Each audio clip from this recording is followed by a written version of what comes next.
today hosting and moderating this panel. I'm from the University of Lapland, from Finland, so greetings from the Arctic Circle. And I hope that we will have a good discussions and relaxed and warm atmosphere in this session, even we are far away and online. And as I said, we have like 15 minutes each presentation, and let's have the discussion and comments after each presentation. And I will shortly just introduce or tell who you are or introduce you all, and then you can introduce yourself perhaps in the beginning of your presentation. So we have 4 presentations. First one is homebound documentaries. Nikbanu Ardalan from the University of Sydney. Welcome. Hello. Hi. Hi. So should I start? Yes, I will first introduce all of you, then you can start. Just a quick, okay. So you can say hi and you know who you Hi. Yes. And then the second presentation is Health Knowledge, Awareness and Social Stigma. Ceylan Mahmoud Sharaf from the Suez University. Hi. Hi, welcome. Hi. Well, thank you. Nice to meet you. Me too, even it's online. Yeah, even we are not able to see each other's face to face, like in a physical space. We next have conference, to get... if God is willing, conference. Okay, and then the third presentation is Fellini's Anita by Giuseppe Natale from the University of Nevada. Hi, welcome. And the fourth one, the non-existent documentary nor fiction, and Diana Martinez Munoz from the University Nacional de Colombia, and Melissa de Ra from the University of Köln. So warmly welcome, and we can perhaps now start with the first presentation. Great. Hello, everyone. Nice to meet you. Hi, nice to meet you.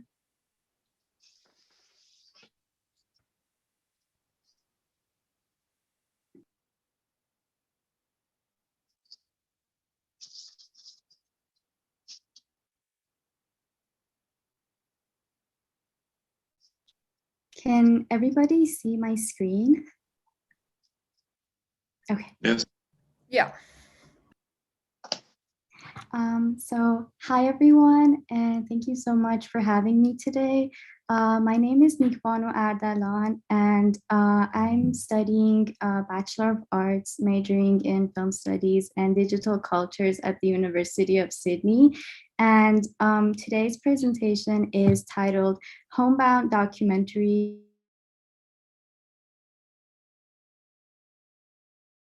Digital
Nikbanu, are you able to hear us? I'm not seeing the shared screen at the moment. Are you able to see?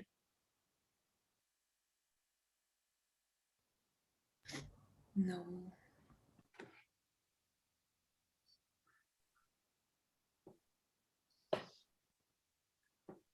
Oh, I think something happened because I'm not able to see Nikvaplu's name on the participants list anymore.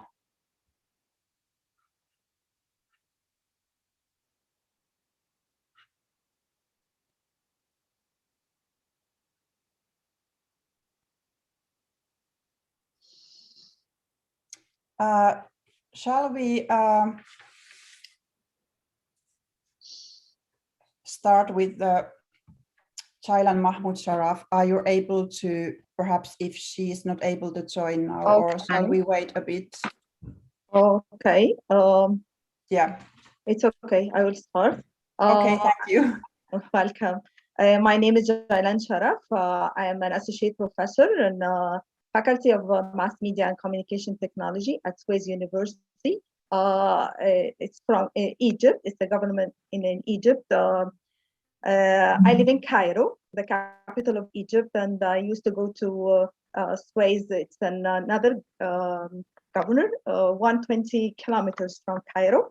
I was ex-dean for this faculty, and now I'm the head of department of radio and TV television department. I'm so glad to be with you and to share these great people from everywhere at this festival. I think it would be an addition to me and to my experience and the exchange of experience from others. I hope this is really a brief about me. And I will start my presentation. I will share the presentation to you now. Okay.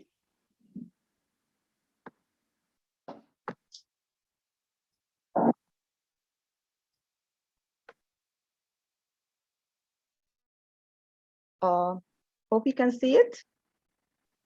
Okay. So my research is about health knowledge, awareness, and social stigma as reflected in Egyptian drama. I took HIV/AIDS as paradigm because the reason for making this research, it's a content analysis that you know that the pandemic, which we already living with it since March 2020, officially. I started to found that the mass media is the main source for every people, especially when there was lockdown. Everything about this pandemic or about this virus COVID-19.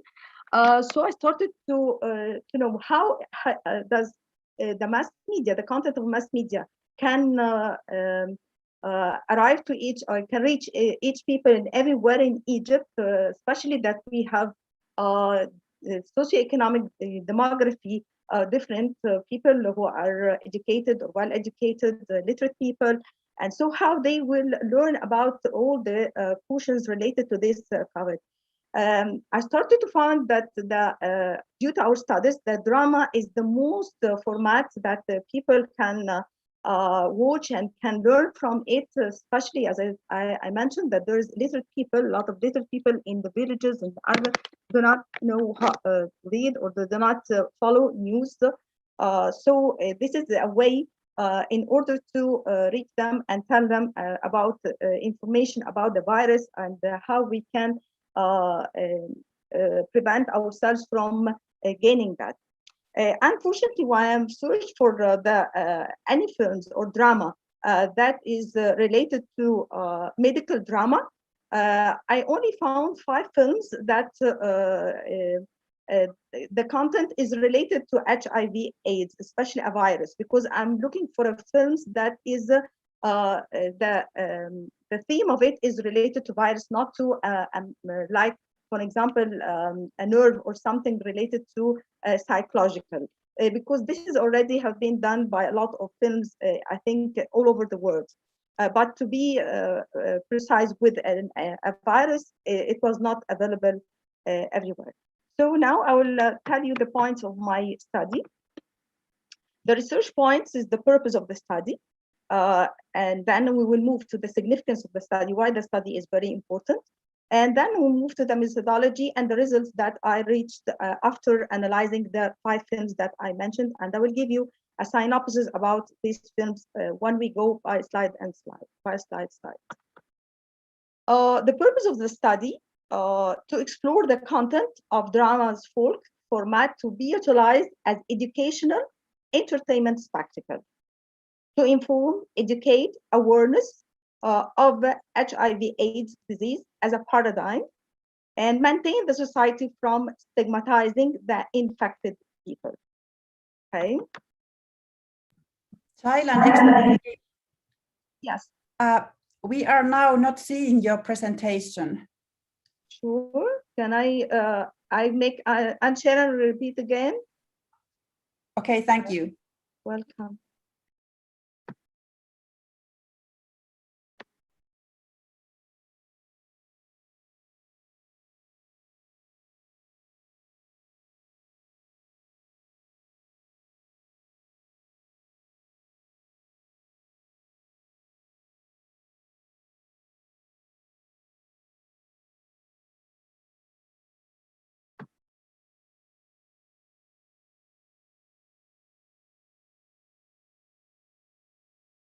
Can you see it now?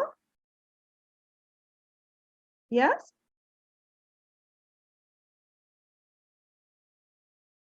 Do you see the representation?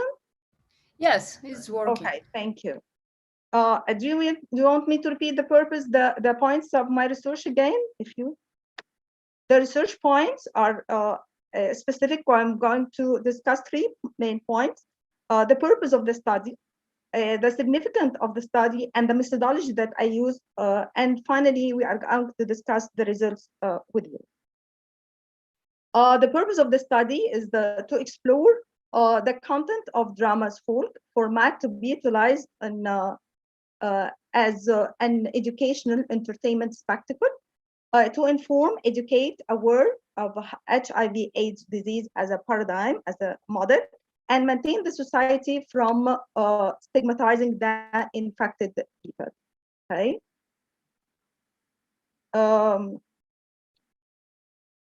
Significance of the study. Why the study is important to me as a researcher. Through drama storytelling, we can contribute to provide information about HIV/AIDS as a paradigm or any virus, as well as awareness how to avoid acquiring it. It's crucial to inform viewers. Partially, also, these viewers can include politicians, policymakers, and grassroots organizations that people with HIV are being treated unfairly. And this is what we will see in one of the most important movies that I analyzed within this study. Drama storytelling is an alternative for the infected people to display and understand the challenges they are facing. It is difficult to find someone infected can testify on camera and reveal his or her identity. To protect the infected people from social stigma.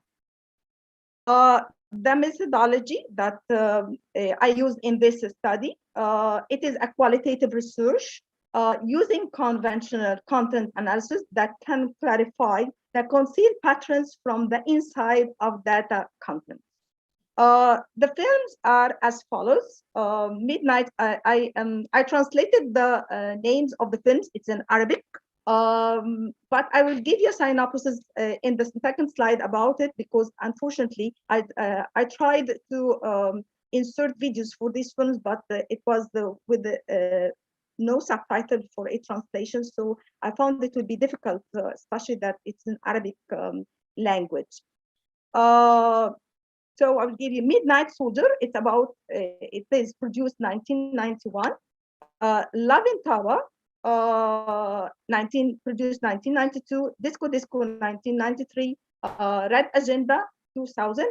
And Asma, or between brackets, the names, it is produced 2011. The 5 films are produced in 90s millennium, and finally 2011. This is before the revolution of 2011, or at the same year, and it doesn't take its it's right, or people do not consider it well, because it was the time with the revolution, and so no one pay attention to this film. And although, in spite, this film is very, very important. Midnight. This is the posters for the film. The one at the left side is the Soldier Midnight. It's talking about a soldier who has two children, a girl, a female and male. The female is studying medical to be a doctor, and he has a dream that his son will be an officer in police, because he is a soldier in police, but he has dream that he's the son, but unfortunately his son is in a teenage, and he was exposed with the group. They are not well maintained, or their ethics are different than his ethics, and they start to let him take drugs, and unfortunately he was contaminated with or infected with a virus of HIV by contaminated string. This is the synopsis for that film. The second film, which is Love in Taba. Love in Taba is a place, and it's known. It's near to Sharm el-Sheikh. Okay, and I hope that all of you know what Sharm el-Sheikh is, the South Sinai, and it's a lovely place where people can go for diving and so on. So it's talking about three men. The three men, they have those who are who already married or engaged and so on. They went for a trip to Sharm el-Sheikh, and they also visited Taba, because Taba is so near to Sharm el-Sheikh. And there they met the three tourists, and unfortunately the three tourists are three women are infected with the virus, and they are facing their future. What would be their future if they already infected with that disease or that virus? The third film, which is the Red Agenda, and it's talking about a man who has many relationships and with women, and he is infected by the virus. And the man who is in the post, the third one, in the post, he is a doctor, and he is trying to think how that rich man, who is at the same time his cousin, has been infected by that virus. The fourth film, which is at the bottom right, this is a film is called Disco Disco, and this is the name in Arabic or English. It's talking about the inverted pyramid in Egypt after the economic opulence. After this period, we have changed in the political. We changed from socialism to economic opulence after the war 1973, and so the people changed, and there were new people who get wealthy, and they do not have morals or the behavior according to the standard that is known in Egypt. So starting to talk about a place, an area in Egypt, in Cairo. It's known for high standard, but unfortunately there were these people involved in this, and the location is taking place in a club, and we will see how these teenagers are changing their moral, their behaviors to be with the new wave. Unfortunately, there was a son of the gatekeeper wants to be involved with this group, but because he is poor, they are treating him badly. So he started to make something illegal, and he was infected by the virus. So here, the infection of the virus was marginal. It's not the theme of the main theme of the film. We go to the fifth film, which is the Asma. Asma, the translation of it in English is names, and this is Asma is a female, and she is a symbolized for all the people who are impacted with the HIV, and they are stigmatized by the society, and they cannot take their rights. As she was infected with gallbladder, and she needs to make an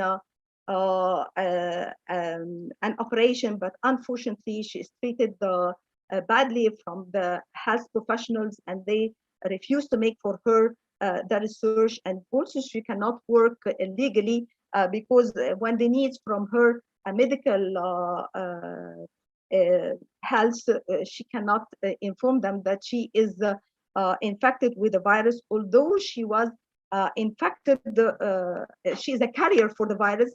She already had infected by her husband, who was imprisoned and infected by the virus during when he was in the prison. This is the synopsis of the films. Sorry that I gave a lot of information about it, but in order to be with me, in order while I'm analyzing the rest of, you will see the results with me. The content categories that I analyzed in this study is the portray or the lineation of the characters of these films, the plot where how each film deals with knowledge, awareness, and social stigma. Maybe I here specified with the stigma because this is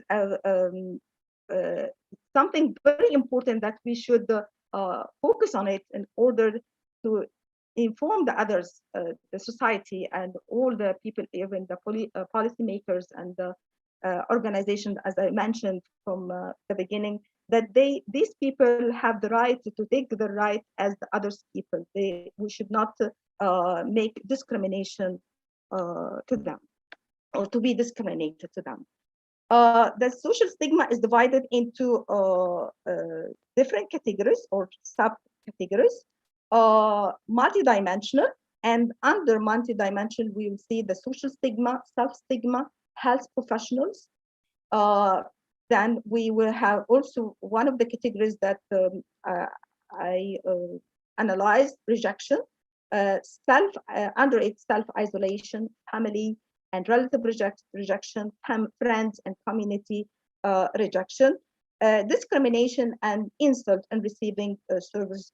They, as I mentioned, they are humiliated by health professionals, and there's ignorance in giving them services, and to be treated as if they are normal people. Finally, we'll see the final end of each character.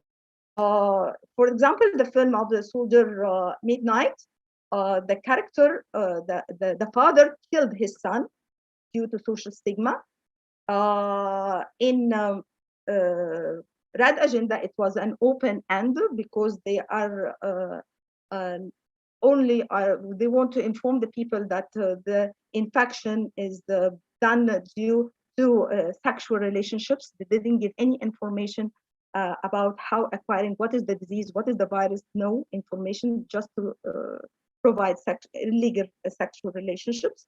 Love in Taba is the same, also that the people gain this, acquire this virus by sexual relationship, and this could the same. Only Asma is the film that pointed the problem of these people who are infected, and how they can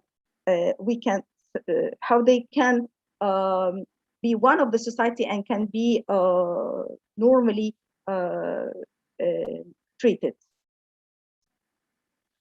As I mentioned, the theme of the films sample that I already analyzed is with the HIV/AIDS.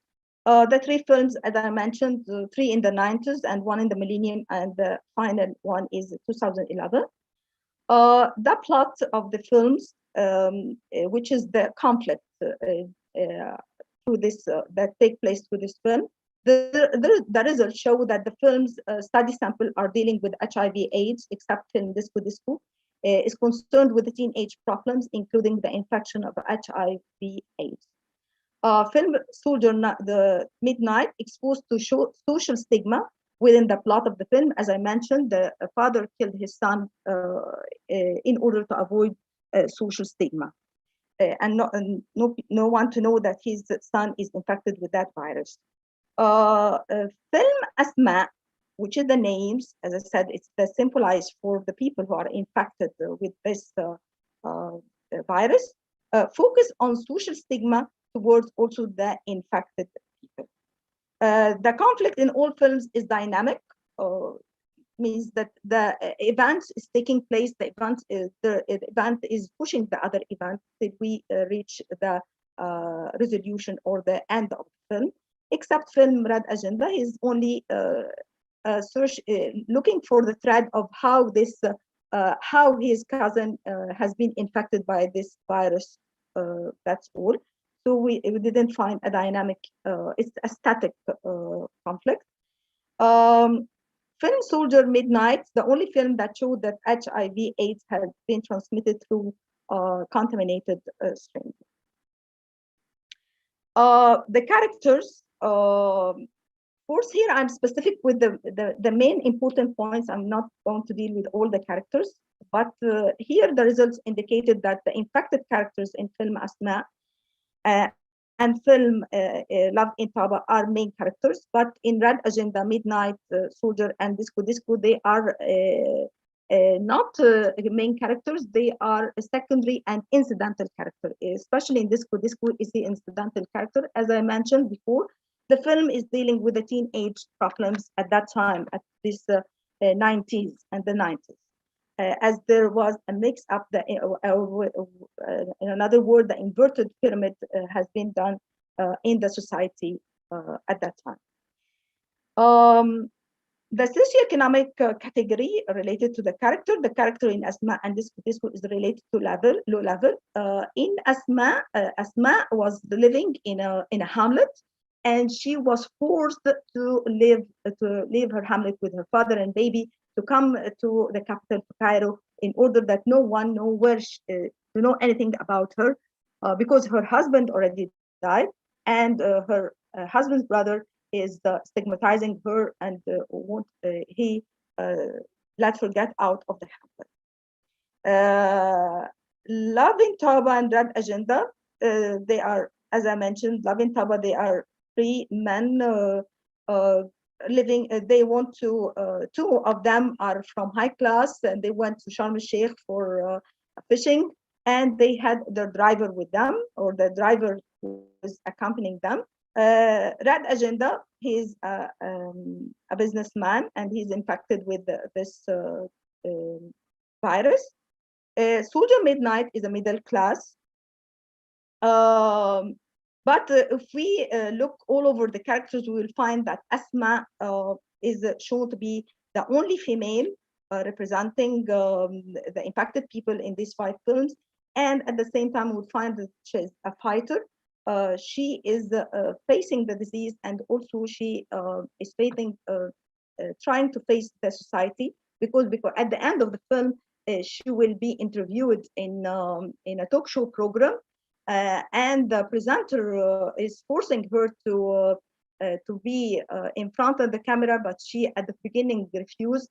And when he insisted, he asked her to, if you don't want to be on the camera, so tell me how you have been infected. So she told him, I won't tell you how I have been infected by the disease, but if you want me to face the people in front of the camera and that millions will see me, I will do that. At the beginning, she refused because she has a baby. She already had a girl, and she doesn't want her girl to know that she is infected by the disease. Or so, in order to find a solution for her community, the community here refers to the people who are infected with that virus.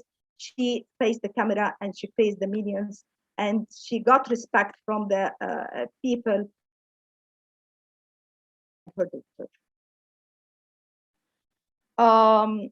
If we look at the knowledge and awareness in these films, due to the content analysis of the film sample study, we find that the diffusion of the virus happens through sexual relationships, especially the illegal ones, as shown in the following films, Red Agenda and Loving Tabo. In film Disco Disco, the disease is mentioned entirely within the storytelling. It's not the main issue. In Asma, the names film, it shows that the virus has been transferred to the main character through her husband, who had been infected during in prison. Is in prison. He was in prison, by the way. I want to mention why he was in prison. He is in prison, by the way, because someone is teasing his wife in the market. She was using to sell a product in the market, in the hamlet, and somebody started to flatter her or to bother her, so her husband killed him by fault. So he was in prison for that. While at film Soldier Midnight, the disease has been transferred to the infected character by contaminated string.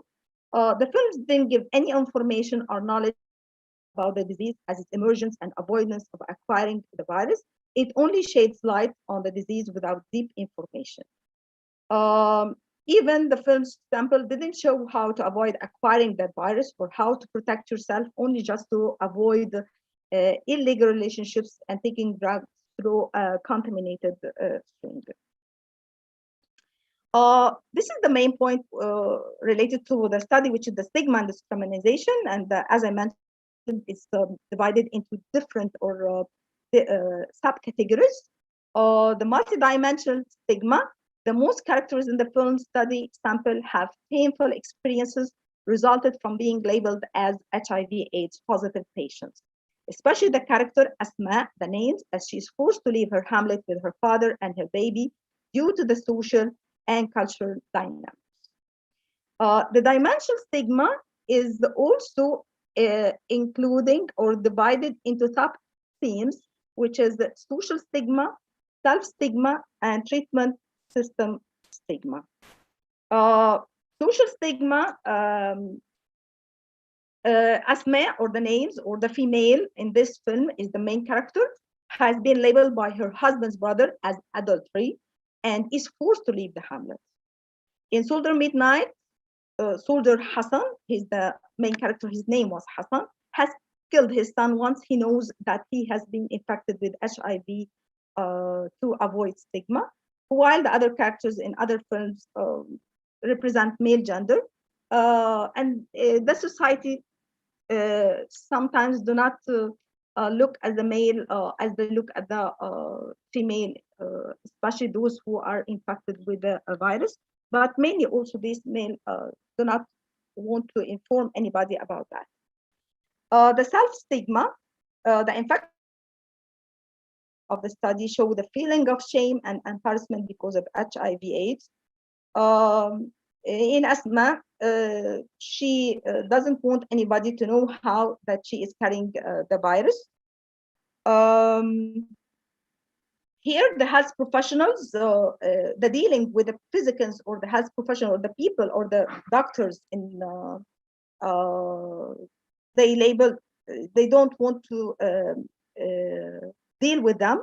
Okay, so physicians and health professionals labeled positive HIV patients with stigma and discrimination, as shown in film Asma, evidently, as she is suffering gallbladder disease, and all hospitals refused to receive her, as well as all surgeons refused to perform the operation because of it. In spite of the film, one of the doctors want to help her, that you are a carrier for that virus, but because she is her conscious, she didn't afford to make something like that because she was afraid that any other people can be infected. So she wanted to say the truth. So she refused to make that. The rejection. The characters in the film sample of study are identified as patients with HIV/AIDS in this community.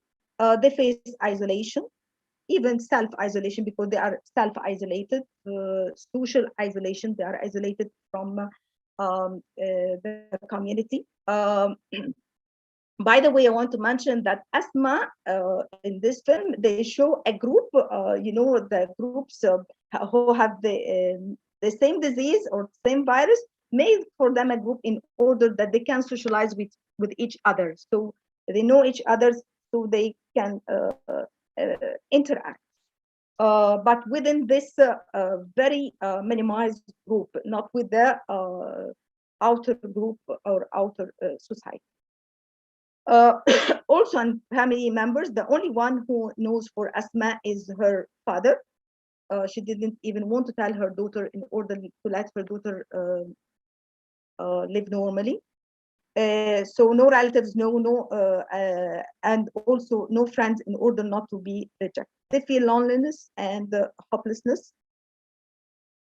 Finally, for the category that one of the sub-themes of the categories that I analyzed, almost all the characters in the film sample of study encountered challenges while receiving health and medical services. Film Asma showed that most of the patients mentioned in the AIDS community face discriminatory behaviors offered by physicians and ignorance in giving services to them. There is health professional discrimination, no acceptance and cooperation with HIV patients in hospitals as they are insulted and humiliated. Conclusion, the HIV infection has led people, especially women, to avoid disclosing their status to anyone, even their family, and this is globally observed phenomena. Asma, as this is the example which according to the analysis, she is supposed to be the main character, and at the same time, she is a change agent for her community because she faced the problem on the screen due to Rogers. Rogers is one, he is the inventor or innovator of a theory, which is called the diffusion of innovation. Due to Rogers arguing the important role of change agent in getting people to adopt new behaviors. Although change agents are usually educators or public health workers, but in this film, Asma, with the HIV positive, her existing knowledge comes from her experience, so we can consider her as a change agent. The society has responsibility to identify and eliminate biases, not only in the general population, but also clinical settings, so that all sick individuals are respected and cared for, regardless of race, religion, gender, even if intentionally or unconditionally. Thank you for your attention, and hope I didn't take more long time. Thank you, Ceylan, very much for this very interesting Welcome. and important presentation. Do we have any comments or questions for Ceylan at this moment? Anything like?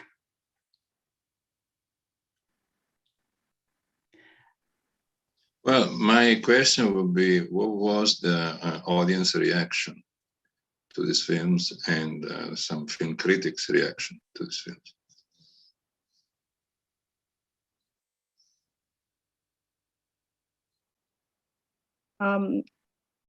Sorry, I can't hear.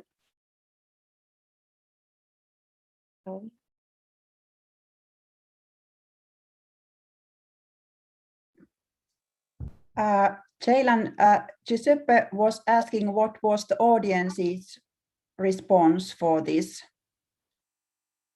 film. Can you repeat, Giuseppe, please, the question? Yeah, she addressed the content. Sorry, and the signal is not good. I can't. I would like to know what was the reaction.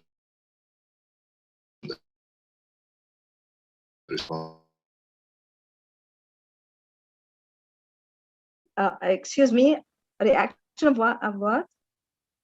Perhaps Giuseppe could write in the chat so Ceylan can read the question. Okay, yes. Okay.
what the audience reaction to this type of films. Unfortunately, these films didn't have good reactions because they are dealing with this virus, so they didn't produce. That's why they didn't produce more films about it. But nowadays, they started to produce medical dramas in Egypt, especially after COVID-19. And you know, we are in Egypt is a Muslim country, and we have a month within the year is called Ramadan. This Ramadan, there is the marathon for the drama series. So at the last Ramadan, we have a series consists of 15 episodes related to COVID-19, and they started to tell the people how this virus has been emerged and how we can protect ourselves from it. But earlier, at this time, people were not so impressed by this type of films. And unfortunately, the film Asma, as I mentioned, it was produced in 2011. And that time, it was not good luck for the film to be seen by the audience because we have another problems, political problems, and so on. For the critics saying about this film, of course, the people who are working in the field of drama, they mentioned that film Asma is a film should be studied well and make research about it because it was really pointing on a very important issue, which is related to women, female, who is infected with this virus, and she's fighting, she's facing the community. So the film is being received by the critics people in a good manner. I hope I answered your question. Thank you very much, Jaylan, and thank you for this question. I think we have to go on, but I just want to make a quick comment because for me this was very important presentation, as I know more well the Nordic film, and I think it's important because you were showing from the 19th until the millennium and 2011 these different characters, and I think that we need this kind of female representations because they show also from the feminist film studies point of view, but also from the social studies, that people from the different background and with different gender or class or race, they are treated differently because of the infections of HIV. So, for example, gay communities in Finland or in Nordic countries in 90s were really stigmatized because all the films and representations were showing that they are the problem, they are causing this. And I think this was really important, this representation of Asma, that she has this kind of social agency in the film, and it reflects on the society more widely through this drama. And it was very interesting for me as well, your concept about this educational entertainment spectacle. So thank you very much for this presentation. Welcome. I'm so glad for that. Thank you so much. Thank you. And we can still ask questions if we have time after, but I'm afraid we have to move on. We have now Nikbanu Ardalan online, so perhaps you can start now. I'm very sorry about what happened earlier. I had a connection problem. I'm very sorry about that.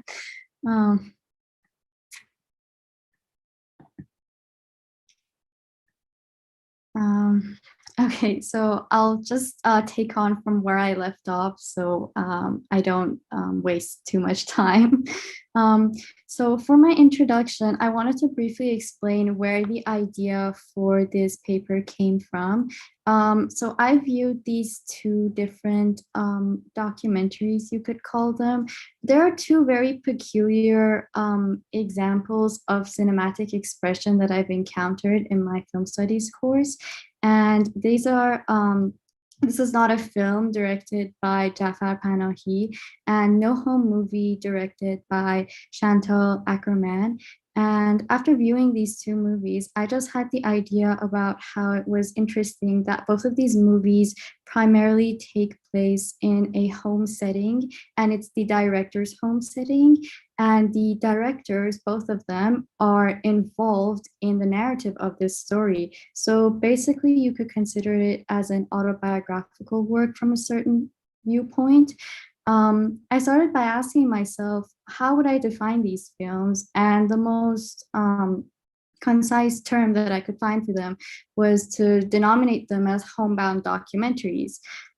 So I define these as documentaries that have taken place in real life home settings, not as film set, and the majority of the events that unfold are limited to that setting. And then I started to consider self-reflexivity in cinema, which is a component that we don't often come across, especially in the fiction portion of cinematic productions. I define self-reflexivity in cinema as the inclusion of filmmaking processes and components that make the audience aware of the film itself. Later, I went on to explore the concept of filmic narratives and storytelling within the history of cinematic contexts. As we know, the earlier forms of cinematic production were famously known as cinema of attraction. And this was because there was a major focus on visual exposition of images rather than the narrative development, such as the Lumiere brothers, the train arriving to the station. That was one of the very first examples of cinema that we know of. Narratives and storytelling are also considered essential components of human life and history. And these are components that are crucial to a lot of art forms, but also in literature and theater. And the filmic medium has gradually shifted from the notion of cinema of attractions to becoming one of the most expressive audiovisual forms of storytelling.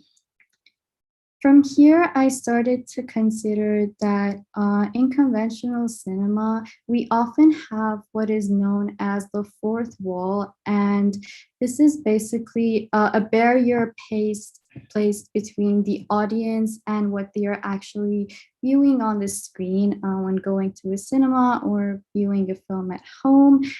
Usually in fiction cinema, there is this fantastical, magical world that we're not really a part of, but we're looking at what is happening to the characters in that world. And this kind of places a distance between us and them because, well, we are in the real world and those characters are experiencing like magical, fantastical occurrences happening to them. In nonfiction cinema, it's a little bit different. So this is why I started to look at Brecht's works in theater. He is very well known for breaking the fourth wall in order to involve the audience as witnesses engaged in theoretical thought with the occurrences of the narrative. And being like familiar with his work, usually the subject matter involves sociopolitical issues, and the characters are involved with those sociopolitical issues. So what Brecht intended to do was for the audience to become active witnesses in what is happening to these characters. and basically engage in critical thought with, how can we face this issue? We can't stay passive as audience members in every context of cinematic production. Next, I wanted to talk to you about self-reflexivity and the autobiographical documentary.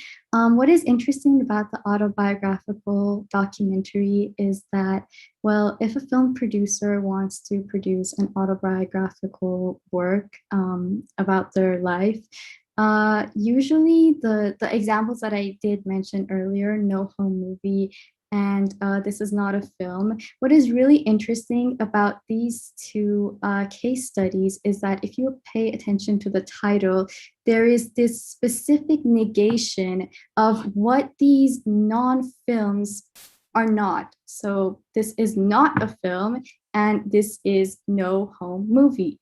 So I was really intrigued to understand how come these cannot be classified as, the standard notion of what a documentary is.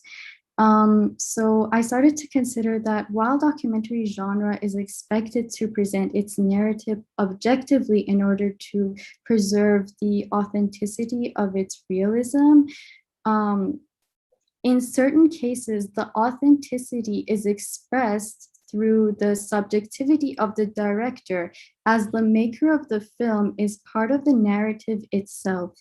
And to put this in simpler terms, in order to apply this example to the movies itself, what renders these two movies really authentic as documentaries is because we are becoming face to face with the realities of these directors and the challenges that they were facing at the time when making these movies. Jafar Panahi was placed under house arrest, and he was not allowed to make films because he had some problems with the authorities. So what he decided to do instead is to stay at home and record his daily life with an iPhone, but also with the help of a professional film camera. And these two different mediums, they've been combined for the final production of the film. But basically, we are just looking at the director in his home while he's trying to think about how he could make a film by defying the conventions of filmmaking so that the authorities wouldn't count this production as a film.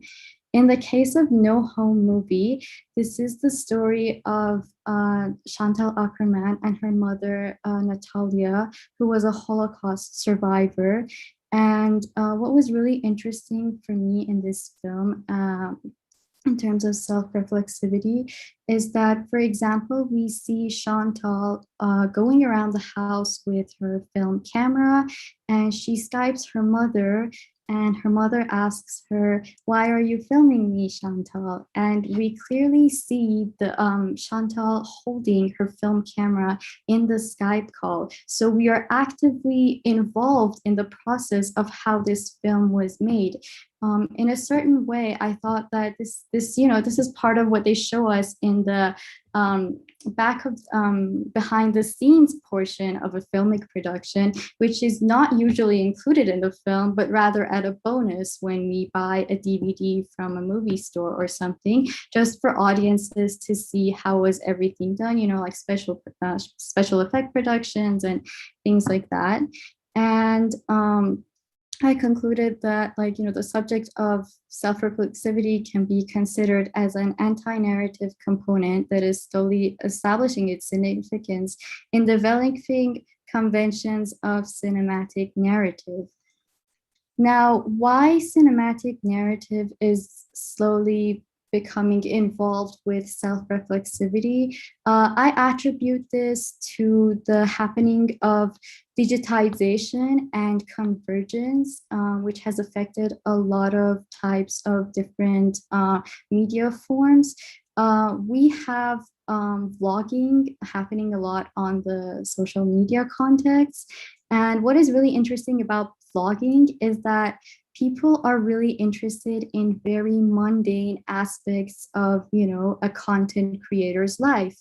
And what they really care about isn't really an aesthetic or a well put together sequence of shots and scenes and frames and all of that. What they are really seeking, the audiences that we have today, they really like to be involved with the person on the other side of the camera. They want to know, what they do daily. And one thing that's really not involved in the usual filmmaking convention is that we don't really have instances of diarization. We don't really have instances of interactivity because we're sitting behind the screen and there's the fourth wall in front of us, and we're passively viewing and not really involved with what is happening on the screen because that is the main character's role to attain. But when we combine vlogging conventions with the concept of homebound documentaries, we see that we have instances of diarization, we have interactivity, we have filler moments and breaking the fourth wall. What was really interesting for me is that when we have filler moments involved in these two documentaries, it's really interesting because, for example, Chantal and her mother, they sit at a lunch table and all they're doing is preparing their lunch. And Chantal is talking about her really tragic story as her mother is talking about a really tragic story as her time as a Holocaust survivor and, the life that she led privately before coming to being able to settle down and have a more peaceful life. These small filler moments are often not included in Hollywood production or mainstream cinema productions because they are deemed as unimportant and unnecessary and not contributing to the plot. But in the vlogging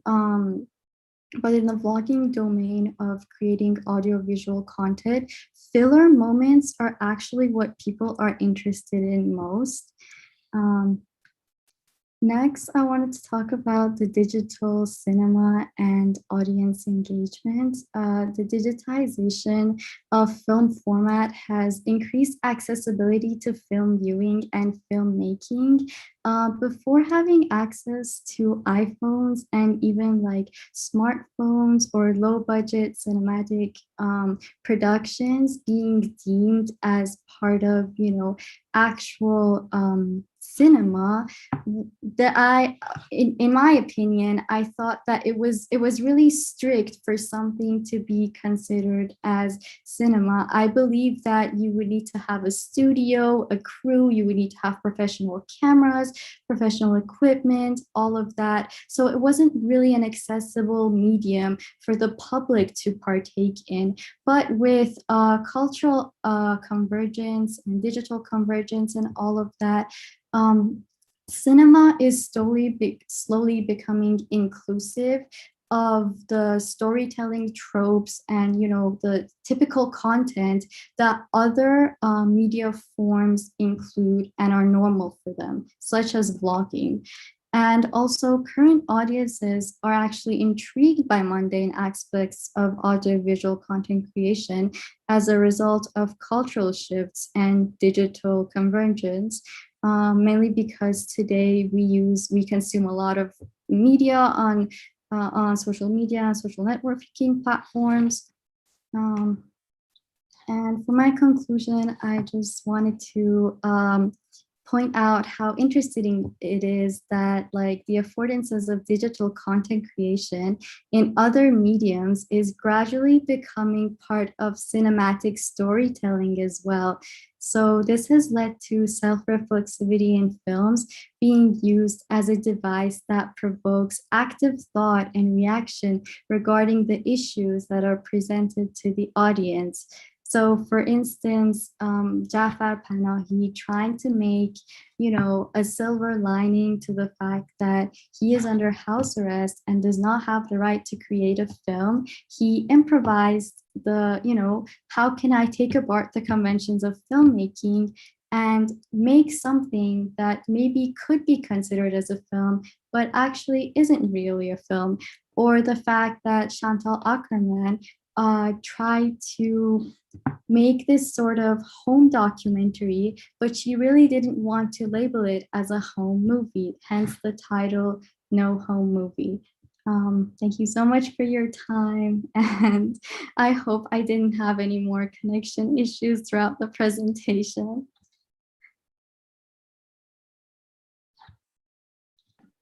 Thank you, Nick Banu. I was able to see only the first slide, but probably it's my computer. It might be only my problem. So don't worry about that. This was very clear. Oh my God. No, it was very clear and very, it was easy to follow your presentation. So thank you. Are there any questions or comments for Nick Banu, please?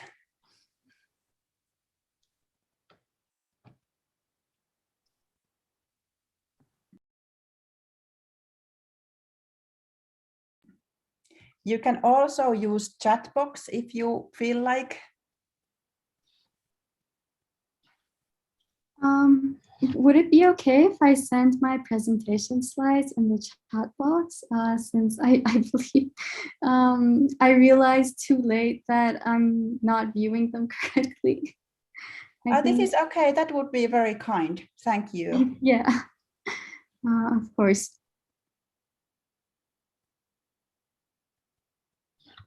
I have one question. I was thinking about this cinematic storytelling, and then you are talking about engaging the public, and this kind of, for example, it reminds me a bit like new kinds of theories for spectatorship even.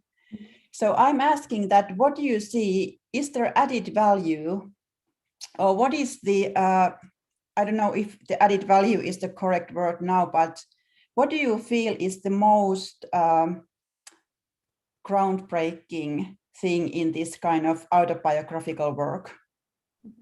Because I think that, for example, in the field of photography studies, women take self-portraits during the 80s, for example, in Finland, and it really made a difference in the field of art photography in Finland. So I'm just trying to think that, what do you see, what is the value for the personal becoming this kind of public, or this autobiographical element? How do you see it? Yeah.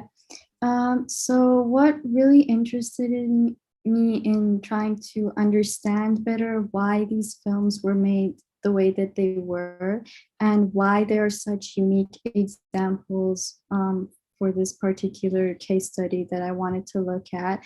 I believe that since social media has become a really important part of our lives nowadays, and we're really becoming used to sharing everything about ourselves online, and we want other people to respond to that, I was under the impression that maybe cinema as a medium is more focused on being on aesthetics, on being really formal, on having these conventions that don't really include this kind of personal connection between the audience and the characters on the screen.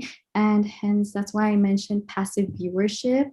But I think the significance of this kind of work becoming a part of cinema as well, it's really giving out the message that anyone can become, part of cinematic production. Cinema isn't just for viewership. It's not just for people involved in the industry. The public can also take, their own interpretation of what cinema is. And now with all the digital devices that we have accessible, I think this accessibility of everyone being able to partake in the art of filmmaking, that's really important, because people want to feel involved. They want to participate. They want to feel like they're part of the story as well. Because often in fantasy stories, once we watch a movie, at least for me, I always come out of the cinema feeling like, you know, I feel like empty. I'm like, I want to be part of that world. I wish I could relate. I wish I could be a character in that world as well. But then when these two directors came with these two very intimate aspects of their daily lives, especially the late Chantal Akerman, which you know, her mother was passing away and she included shots of her mother being really ill. I thought that those moments were really intimate, and I also almost felt like as if I'm intruding in those moments, but I was also honored to be experiencing such intimacy between a bond of a mother and her daughter. And I really connected to that film emotionally. So I think this kind of like emotional bond and impact between filmmakers and the audience is really special. And like the emotional involvement with the film, when it's actually very genuine and it's not just fabricated for excitement or you know, just being fascinated, or you know, just the very concept of cinema attractions, I think that's what encourages more and more people to partake in cinematic filmmaking. So that's why I think it's really important for us to make cinema, like the cinema industry, as accessible as possible, so that people don't feel discouraged that they cannot be a part of this, you know, beautiful art form. Thank you. I'm really glad that you brought up this Chantal Akerman, because I think she should be more celebrated and more well known for her films. Absolutely. And it was interesting that this kind of action can democratize the filmmaking. And for example, we have now first refugee filmmaker in Finland, so first one. So it's really difficult to get into industry. So this is very interesting genre. So thank you for this presentation. Thank you so much. We have to go on. So I want to welcome Giuseppe Natale. Giuseppe, are you ready?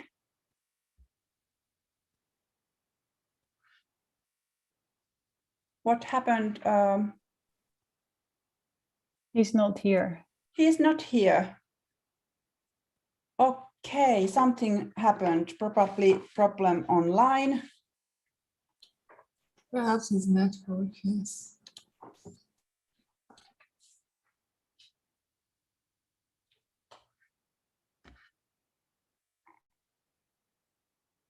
He is not online. No, he's not. Shall we then go with Diana's and Melissa's presentation? Is it okay? So we can continue? Sure. Yes. Yeah, sure, no problem. Yeah, thank you. Okay, so we're gonna start with a clip from a movie, if that's okay.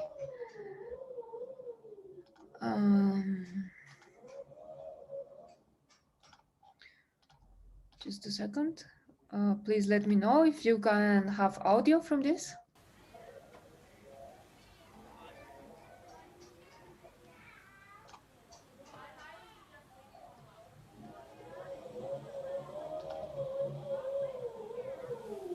Our Father, who art in heaven, hallowed be thy name. Thy kingdom come, thy will be done, on earth as it is in heaven. Give us this day our daily bread, and forgive us our debts, as we forgive our debtors. And lead us not into temptation, but deliver us from evil. For thine is the kingdom, and the power, and the glory forever. Amen.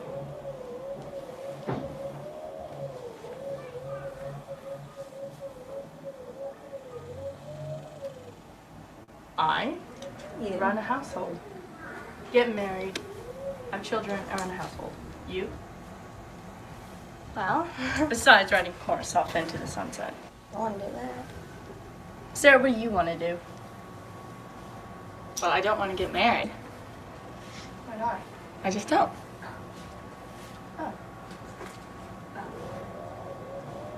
What about you guys? I'm going to get married. I hope to. Have 2 children. Just 2? At least. At least. If you don't want to get married, what do you want to do? I don't know, but I do want to live in Texas. Would you stay on? Would you No. stay here as a dairy farmer? No. I want to just travel. What about you, I'd go to Chris? Virginia probably. What? Chris, what do you Let's mostly see want if to go? Mr. Stonewall Jackson was buried again. Well, not Virginia. Well, where? Virginia's too close to home. Well, where? There's enough history there for. I would go to Virginia.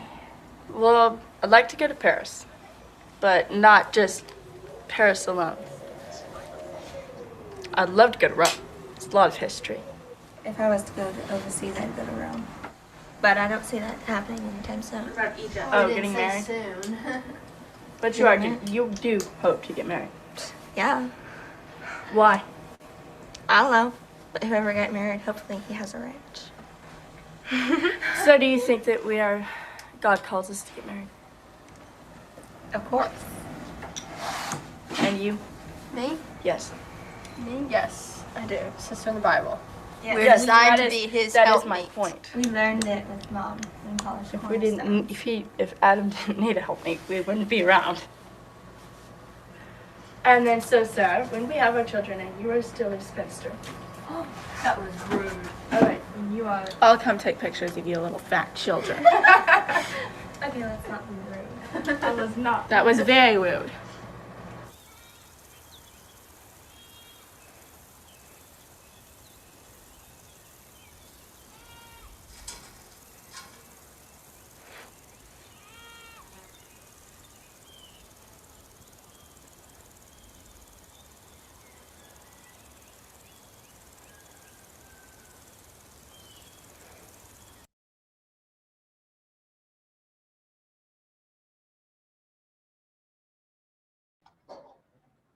Okay, I'm sorry, I forgot to mute my microphone. I don't know if it was too noisy, but anyway, doesn't matter. So we are Melissa Raff and I'm Diana Martinez Munoz. I'm from Colombia. Melissa is working at Cologne, Germany. We are teachers, and what got us together to write the paper was just the realization of our different realities, you know, because I live in Colombia, Melissa lives between Germany and the Netherlands. And then because we have our students and between our universities, there are like an interchange of students, like we were thinking and discussing the changes of realities and how this is getting an impact in the movies, films, or audiovisual media that they are producing. And that led us to discuss about the topic of reality that has been discussed several times, but for us it's important. So I think we can start now. So we will read a text. The status of reality in audiovisual media has been questioned since the invention of the camera. Although early theorists celebrated the photographic image for its apparent mimetic quality, let us recall that the early moving image experiments were often, in fact, staged endeavors. We have to call to mind the Lumière brothers, who placed their camera outside their factory to capture workers leaving the Lumière factory from 1895. Staging their shots, hence hardly any of the workers coming through the gate look directly at the camera. It is widely known that Robert J. Flaherty constructed Nanook of the North, a film from 1922, thereby instigating an extensive discourse on authenticity, deception, and ethics in documentary filmmaking. And most markedly, Jean Rouch and Edgar Morin pacing through Musée de l'Homme in their film Chronicle of a Summer from 1961, wondering about the very fact that the characters in their film are either blamed for not being true enough or for being too true, and that they've gone beyond the questioning of truth. Classifying a film as either fiction or non-fiction is certainly not a straightforward procedure. Additionally, an essentialist stance on film is in itself an impossibility, as the audiovisual medium is in constant flux. In recent times, the distinction between what is real and what is fake has undergone increasing scrutiny. Technologies such as CGI and deepfakes blur the boundaries to an extent that the virtual itself has become an aspect of the real. This short exploration of the topic shows that the discussion shouldn't be about defining or categorizing genres, as it is an impossibility in itself, but about creating the possibility for expression with audiovisual media beyond defined boundaries. We live in a post-cinematic time, where the collective viewing of a film in a cinema, the cinema experience, has largely disappeared, even accelerated by the pandemic.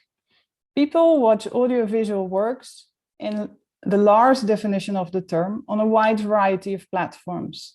Yet we see, on the other hand, the film industry, with its producers commissioning television editors, distributors, genre-specific film festivals, and cinemas with their own particular programming, continue to categorize audiovisual media.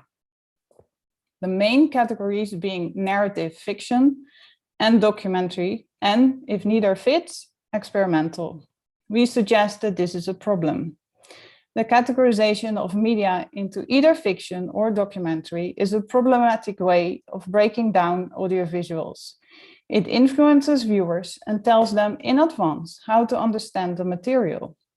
Instead, we argue that the artist should be free to express her or his perspectives and to dare to create different narratives, generate misunderstandings and debate, and inspire analytical thinking. Besides this, the question is, why do we even need these types of labels, especially when the artworks themselves defy and challenge categorization?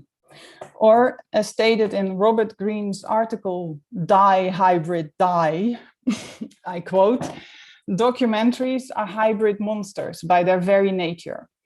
Wild combinations of realities and fictions have undisputedly yielded some of the most inspired cinematic moments in movie history, end quote. The divergence of reality and cinematic representation in documentary filmmaking, a so-called non-fictional practice intended to document reality, is already the case. In our article, we propose a move away from the categorization of films into genres, documentary, fiction, experimental, or others, and advance the urgency of innovative ways of thinking and experiencing cinematic works, as well as the screening and showing of uncategorized material to the public. We propose several outlooks avoiding classification of audiovisuals, all of which empower audiences to act individually and reflect upon the media, and at the same time, provide artists with the autonomy needed to develop new pieces that not manipulate the filmmaking process in a moral and strategically commercial way. When addressing documentaries and given the genres linked to the word documentation, the issue of veracity pops up immediately. Audiences are meant to accept the information conveyed as truthful facts, as data, and institutions, artists, producers, and the industry find themselves in the role of defenders of truth through media that limit the way images, sound, and storytelling are portrayed. This same assumption has led to an obsession with reality and the urge to get closer to it, based on the generalized idea that the more specific our approach to things, the better our understanding and the fairer our perspective. We end up observing reality too closely, and as happens when we zoom in a photographic image, we see nothing but pixels. Not information is delivered, and the abstraction is confusing and jumbled because the material has been detached from its context. But this uncertainty can consequently be seen as a creative opportunity if we accept the following statement. The audience should not take the representation of reality as an absolute fact or as an only truth. Viewers should be allowed to engage in processes of doubt, questioning, or free thinking as a way of analyzing or criticizing.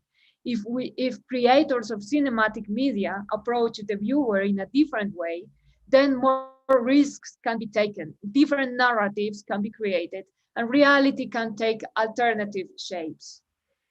We believe that by simply not labeling time-based artwork and by taking the audience seriously, there is a chance that new narratives and innovative cinematic languages will evolve and draw wider recognition. The filmmaking process should be open to practices that facilitate and allow audiences access to a representation of realities, aimed at sharing experiences, acknowledging emotions, and providing an understanding of content, taking advantage of all mediums, platforms, and changes in the moving image in general. If our approach to categorization changes, film schools and learning processes will focus on developing experimentation and innovation. The combination of diverse disciplines and the radical implementation of technology and tools will lead to more attractive content, an opportunity for both creators and consumers to think unconventionally, and an evolution in time-based media. Portraying, capturing, and representing reality as we perceive it, as well as constructing imaginative realities, is as much part of a filmmaking process as the perception of life itself, in which fantasy is part of the constructed reality around us. Constructing narratives and making meaning is what we, people, do. Perpetuating certain narratives or particular storytelling structures is what media outlets do. But in order to meet the challenges of a changing world and to do it justice, we need to produce innovating narratives, new ways of seeing and perceiving, and critical thinking. The fact that commissioning television editors, funding institutions, and hence producers defend the broad simplification of categories such as documentary and narrative fiction based on what they perceive as audiences' conventional viewing habits is most curious, as these institutions perpetuate these habits by producing and sticking to the traditional categorization of audiovisual products. In fact, they refuse to accept that both documentary and fiction, or non-fiction and fiction, are almost impossible to define. At the very least, the borders of separating them are blurred, hybrid, or even possibly non-existent. In the post-cinematic landscape, traditional forms and formats, as well as genres, will soon be exceeded by media innovations, while the terminology lags behind. The field of expanded media fares better in this respect, in that it focuses more on the medium than on the actual content, which is still in its experimentation and development stage. Often, the recourse is taken to label this type of audiovisual output as experimental, forcing these works onto another distribution circuit. But this is not our point. And so I will repeat.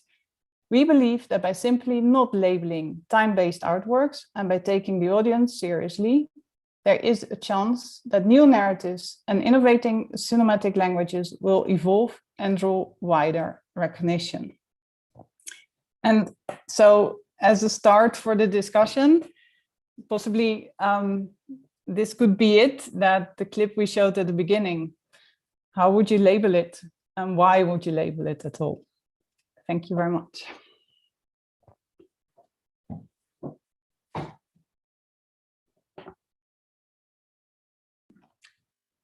Thank you, Diane and Melissa. This was so fascinating. Do you want answers from us for your question? Yes, that would be great. We are very curious.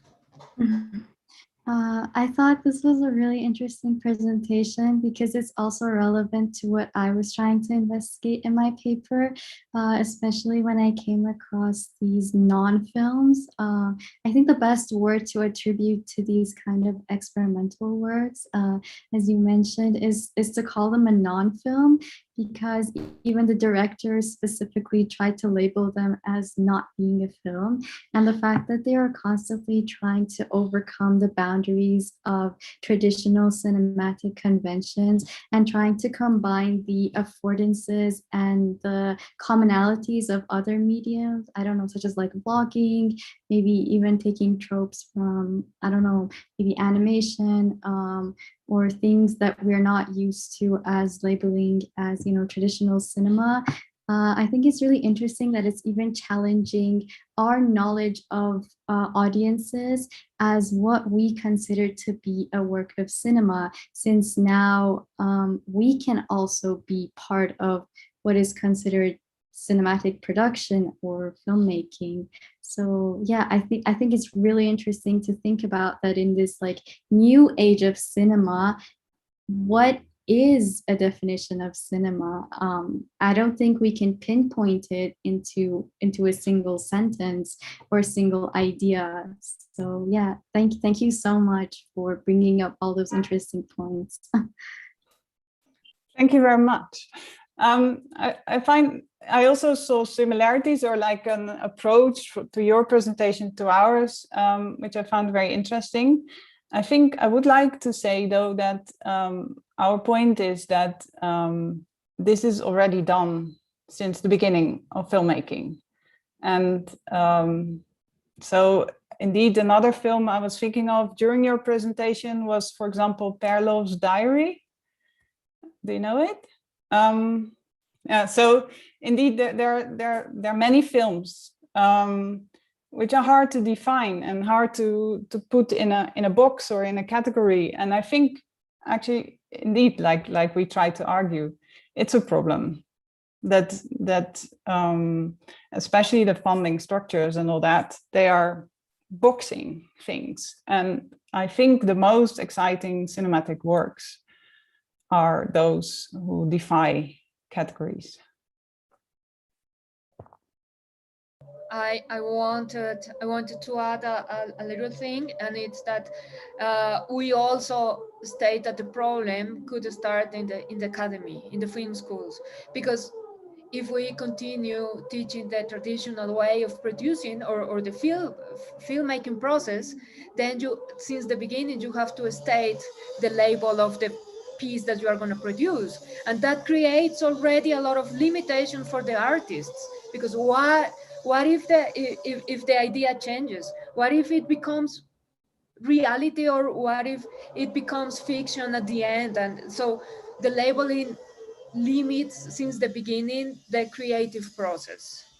So that was also our position as a teachers from being in film schools. Perhaps I should correct something, because I teach at the Academy of Media Arts in Cologne, not at the university, but at the Academy for Media Art. No, it's okay, but the thing I want to stress here is that I'm very happy to teach at an art academy rather than at the film school, because of this freedom you can give students in this, and students give themselves. Yes. Yeah, that's true. Yeah, I have a question for you, this, because you are also sound designer, and script writing and directing is your field. And at the moment, I'm in the oh my God, my English is now horrible. But however, I'm practicing this kind of artistic research, that you, through your artistic practice, you actually get your conclusions, and you can present your results within a piece of artwork. So I was thinking that what kind of possibilities this has. I don't know if you already do this, or have you thought about that? Through your practical work, through your artistic work, you actually embody these ideas that you have now, that you could, for example, create or produce something related on this theoretical idea of non-categories and and what it might be, what kind of outcome or artwork or film or media art it would be. That's just came to my mind, because I'm also at the Faculty of Art and Design, so we do a lot of practical works. I'm not saying practical and theoretical, but we do in practice, and I think through this practice it brings out more interesting things it gives the skills and knowledge that cannot be found from the theories or earlier research. So, okay, this was my comment. I hope I understood your question correctly, but I would say that I don't start from the medium. So I first start with what I want to convey or what I want to express.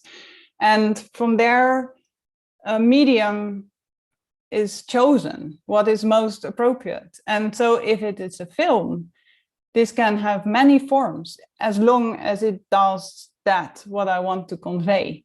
And so indeed, it's not a starting point from a conventional classic storytelling structure or anything like that. But then indeed, it stretches out over everything from editing to camera to sound to all that a film encapsulates. So the approach is a different one, I would say. And then indeed you create a film which does something else than your ordinary television movie, something like that. Diana? I would say that from the sound design, which is what I do, for me, sound design is more like a process of translating emotions and feelings into sound, and that is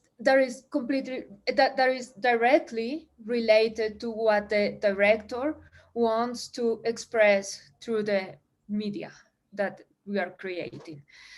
So for me, it's not necessarily about taking the sound of the space, the situation, or the reality that is being portrayed, but it's more about the feelings and emotions. So based on what I can see in the image or the space or the situation, characters, etc., then I just think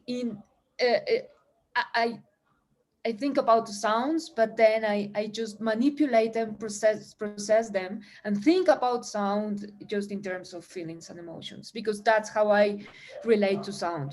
That's why we listen to music. That's why the birds of the ambience means something individually for us, etc. So for me, it's more, I try to focus more on that, on the feelings and emotions, and translating these into sound.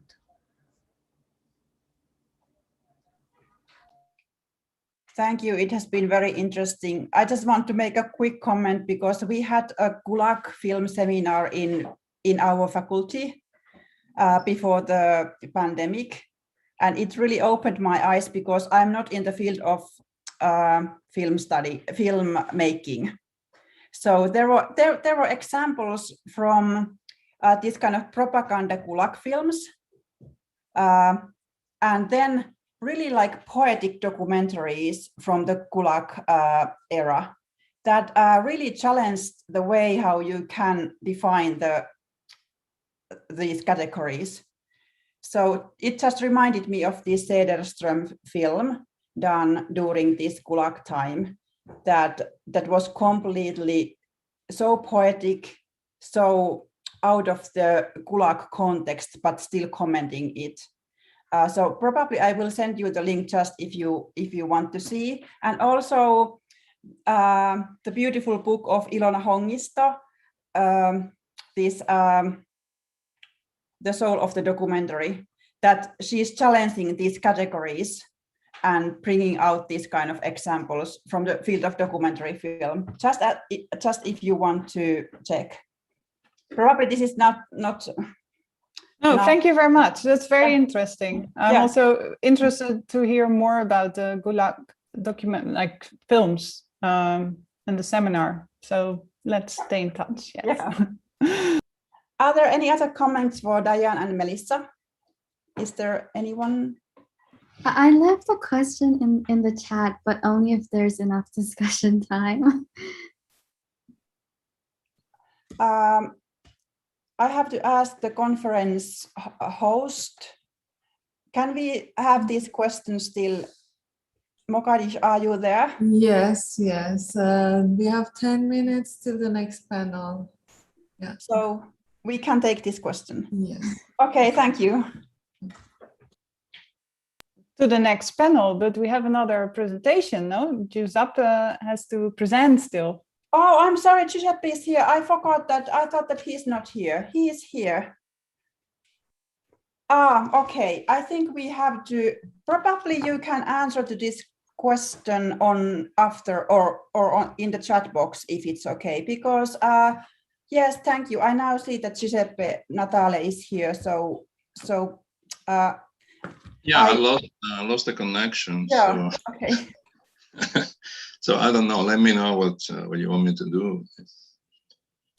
Mokadish, is it okay if we take now Giuseppe Natale? Yes, yes. The link for the next panel will be the same. So when the moderator of the next panel is in, I will warn you so that we can close this panel faster.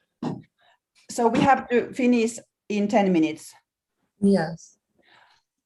Is there the another link will be the same. So let's continue. Is there another way to do it? Maybe send you a recording of my presentation, because 10 minutes really. I would suggest to present it now and continue. If we take the time of the next panel, we will apologize, and we will finish it in 5 minutes more. We will take 5 minutes from the next panel. We'll finish that later. Okay. Well, okay. So I'll do what I can. I'm not sure.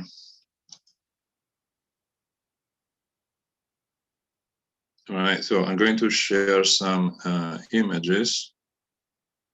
Please let me know if you can actually see them. Yes, okay. So my presentation is marginally related to documentary, as you will see. It has to do with a subject by Federico Fellini, a screenplay titled Viaggio con Anita, Journey with Anita, and talking about changing on media and genre. Then Fellini entrusted his initial script to Pasolini for cinematic treatment, and then Fellini and his collaborator Pinelli revised Pasolini draft. Due to issues with his producer De Laurentiis, Fellini was not able to turn this final script into a full-fledged film. So eventually he sold this subject to another producer, Grimaldi, who then entrusted Italian director Monicelli with directing it. Monicelli used Fellini's storyline for a film comedy, which was released in Italy in '79 as Viaggio con Anita, and then internationally 2 years later as Lovers and Liars in 1981. Over 40 years later, in 2012, a young Italian director, Luca Maggi, returned to Fellini's script and Pasolini's draft, a source of inspiration for what he called creative documentary titled Anita. And in my presentation, I will try to briefly describe the metamorphosis undergone by Fellini's original script and its different incarnation. There are at least 4 players in this process: Fellini, Pasolini, Monicelli, and Maggi. The first expressive medium, Viaggio con Anita, was the oniric. During a private conversation, Fellini revealed that a dream about his parents was the actual inspiration for his script. In the dream, Fellini was at the Grand Hotel in Rimini, the same hotel that he later portrayed in Amarcord.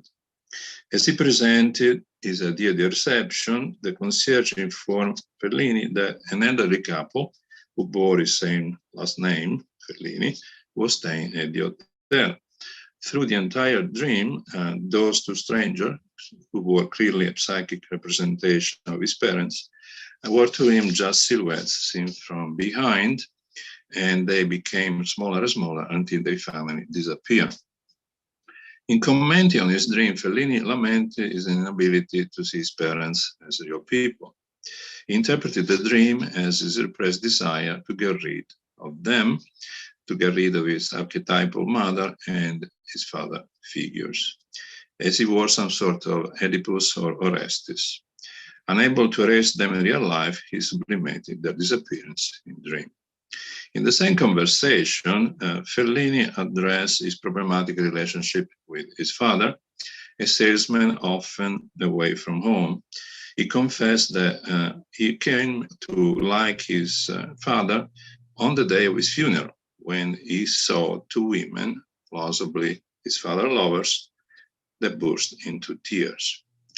As he said, they were the kind of women I myself like. That episode, along with his strange dreams, was the autobiographical basis for his film. This is how he described it. Journey with Anita is the story of a married man who uses his father's illness as an excuse to take a trip with his mistress to his hometown so he can visit his father. While he's there, his father dies, and he feels guilty because he never really communicated with him, and suddenly it was too late. My own father had died recently, and I was regretting my failure to tell him that I no longer resented his infidelities. This type of transference from dream to script, typical of Fellini, has been defined by semiotician Paolo Fabbri as phantasmagoria, where phanta stands for both fantasy and phantom, and agorain for public speech, that is, the revelation, the treatment of dreams and their public expression. In his script, Fellini transfers his personal experience onto the main character, a successful writer named Guido. His journey to the little town of Fano in the Marche, which is a thinly disguised substitute for Fellini's hometown Rimini in Romagna, turns into a process of self-exploration as the protagonist is haunted by memories and dreams.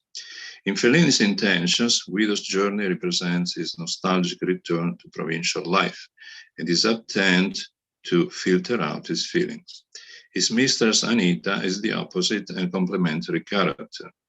Anita loves to eat, loves to roll around naked in the grass, and loves to show her emotions. She is everything a man wants, and as Fellini says, she's everything a man fears. By the end of the journey, their relationship is over. Fellini's initial script was then revised by Pasolini, who produced a different skeleton plot. Pasolini script consists of two main sections titled Return to the Old World and Partisan Fight. In the first section, Pasolini elaborates on Guido's return to the simple provincial life, a life that in the end he rejects, choosing to go back to the present, to the refinements of arts and culture. In the second section, Pasolini construes for Guido a past with the partisans, because in his view, Guido's childhood memories alone could end up being cloying, too sentimental. The collation between Pasolini manuscript and Fellini's treatment shows several mismatches that cannot be detailed here due to time limitations. In general, Pasolini seems to infuse Fellini's existential story with his own poetics. He elevates the difference between the two main characters to a symbolic struggle between the rational and the irrational, between Apollonian and Dionysian forces. He does so by portraying Guido as a man of refined culture who repeatedly succumbs to Anita, described here as an animal endowed with raw sexual power. In depicting the two protagonists, Pasolini anticipates his own nature dialectic, nature-culture dialectic.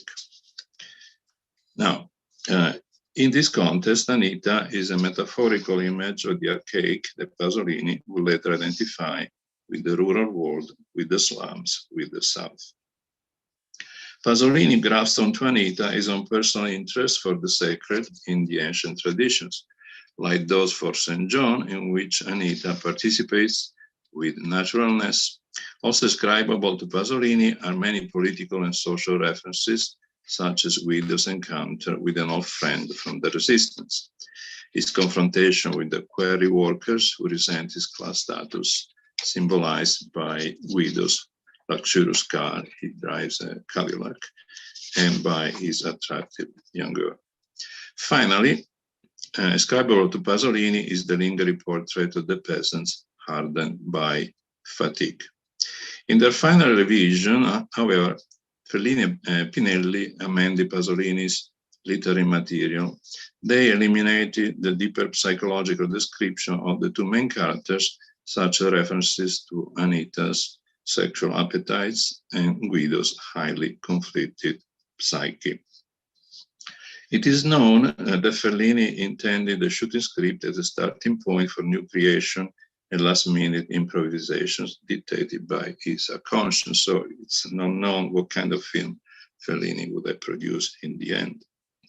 In allowing for unexpected changes of direction, the director behaved like a lucid dreamer who manipulates the oniric flow images and at the same time is manipulated by it. While Fellini was never able to film Anita, fragments of the script flow into his networks. Anita shares many traits with Silvia, played by Anita Ebberg in La Dolce Vita, a young, beautiful, innocent, alluring sexual person who dances barefooted and carefree. Guido, the writer, anticipates the director character in 8½, by the same name. Guido Anselmi is the character, a middle-aged intellectual who has to come to terms with his unresolved past with his parents and confrontational present with his lovers and wife. In 8½, Guido is confronted by the oniric image of his dead father, who complains about how uncomfortable his grave is, and by the Oedipal projection of his dead mother, who, wearing a black dress, kisses him on the mouth.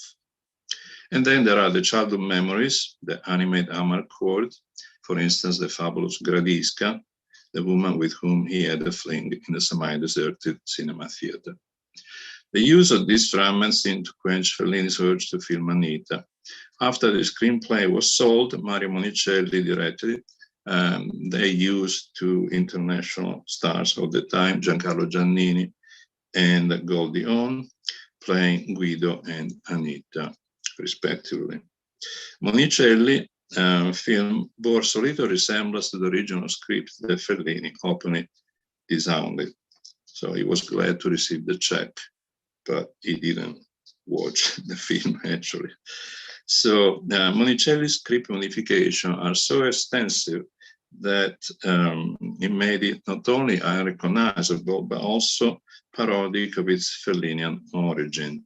In Lovers and Liars, Guido is no longer a writer, but a bank clerk unsatisfied with his family life.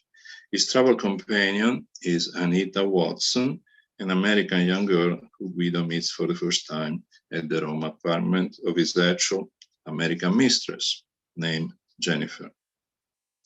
Guido intends to take Jennifer on his trip to his hometown, Rosignano, to see his dying father, but when Jennifer refuses, he asks Anita instead. The girl, hoping to get a ride to Pisa, agrees, but before leaving Rome, she has to shoot a commercial at the Trevi Fountain for the aftershave La Dolce Vita. And here are some images of the film. Here are the two kissing in a car, a sport Alfa Romeo. And here is some of the scenes that duplicate in a commercial La Dolce Vita, which has now been used extensively in advertising, many types of advertising. Here we see Goldie Hawn, that, like Anita Ebberg in La Dolce Vita, goes around carrying a cat on her shoulder through the streets of Rome. And here's an image of the aftershave offshore. Dolce vita. Now, Monicelli's Anita is bereft of genuine vitality and empathy. She's a bored, fickle tourist who wants to have fun in Italy. Somewhat aggressive and litigious, she often argues and fights with Guido, who for his part is the stereotypical Italian married man and shallow humanizer looking for a sexual escapade. Monicelli, de facto, turns Fellini's existential play into a commedia all'italiana tinged with farcical tones. He modernized the setting for contemporary audiences and eliminates the interplay of dream and reality and of death and life that was the fundamental dimension of the original story. In short, his adaptation is a veritable case of transmogrification, aiming to produce grotesque or humorous effects. And then we go to our next one. Also loosely based on Fellini's script is Anita by Luca Maggi. When compared to Monicelli's comedic work, he stands at the opposite side of the spectrum with its intensely poetic and realistic tone. Anita is called by him a creative documentary that follows the path of Fellini's fictional lovers through the rural central Italy.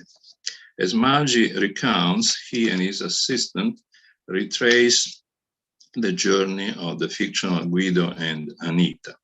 Quote, "We took the car and filmed what we encountered." We use Fellini's script as a guide, as both a cartographic map and a thematic one. We revisited those places where the fictional episodes occur and met those people who were either related to Fellini's script or had something in common with it, unquote. And so they went through several cities, abandoned villages perched on valleys or ravines. Among them, there was Monterchi, famous for a painting by Piero della Francesca, a fresco of Madonna del Parto, and other similar places. Whereas the location in Monicelli's films seem lifted from a tourist brochure and only serve as background, Maggi's Anita uses archaic geographical spaces, bringing them into the foreground and intertwines them with the film's character. The content of the images is archaic, and so are the images themselves. In fact, in addition to filming the landscapes visited by Fellini's character for the first time, so he films them in color, Maggi also utilizes archival images from the 1950s in grainy black and white. As Maggi states, quote, "My relationship with the image and with drawing in general influenced my approach to film. The story of Guido and Anita was supposed to be told as an animated film. Already I had a storyboard completed, but when I discovered the home movies, I realized that working with archival material would have been more effective," unquote. The archival images serve both documentary and narrative functions. For instance, the death of Guido's father was narrated through the archives, as well as the story of when the lovers stopped in Monterchi frolicking on the grass.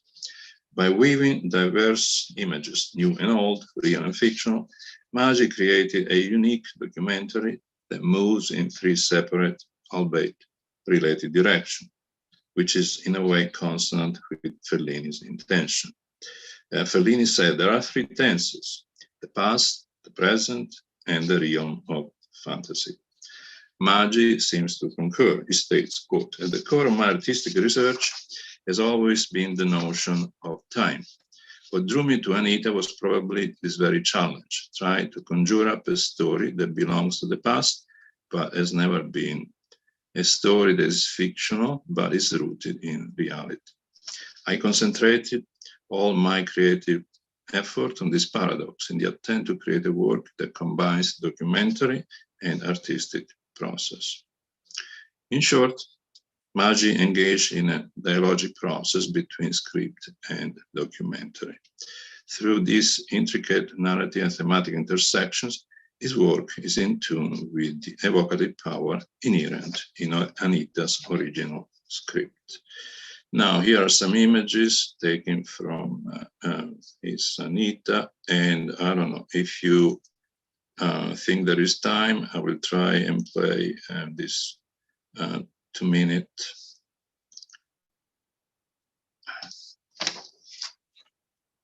film. What do you think? May I go ahead or?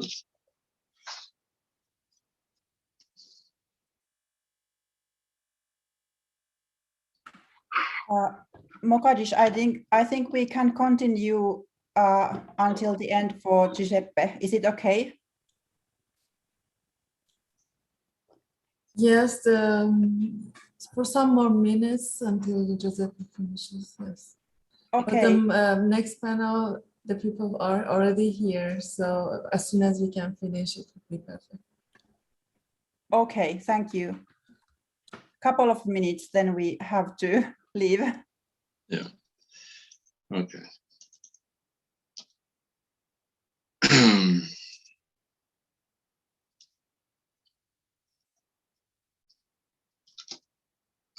Okay, technology is not cooperating today. So.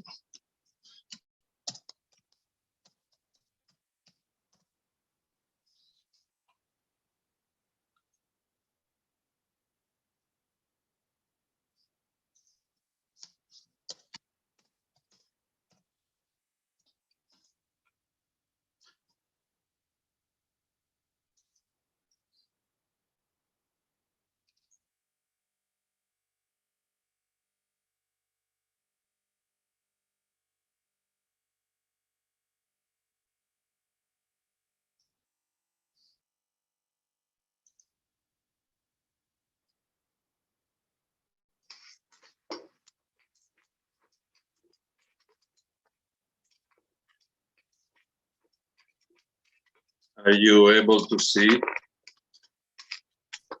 Yes. Yes.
Di questo balletto della vita, dei sensi, dei sentimenti, si ridiventa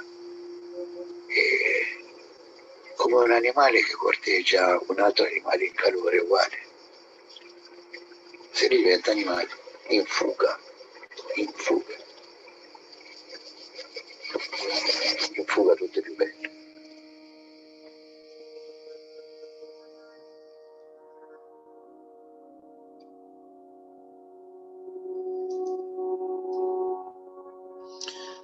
All right. So what was said there that as you move from one aspect of life to the other, you become like an animal, a sexual animal. That was his comment.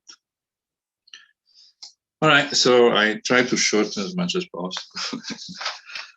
I'm done.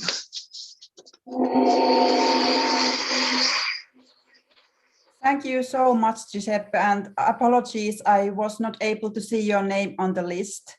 I think this was such a beautiful analysis from this written text to this visual product.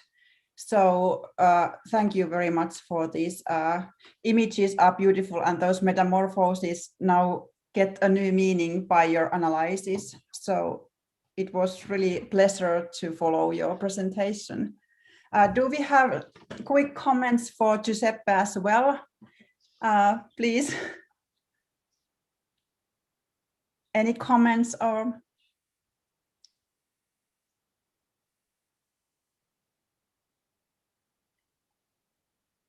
questions?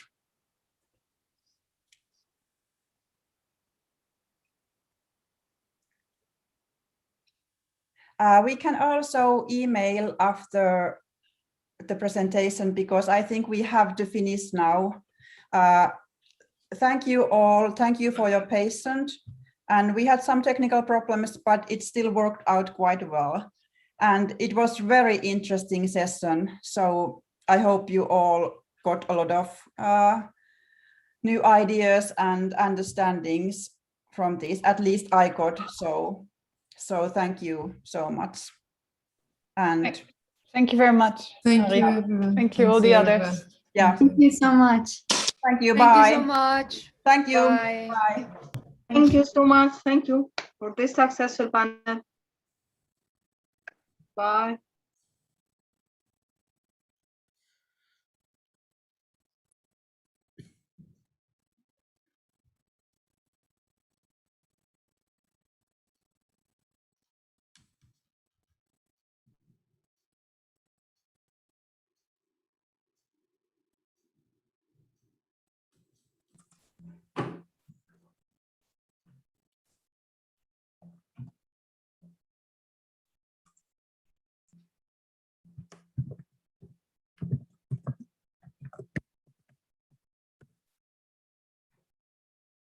Afternoon to everybody.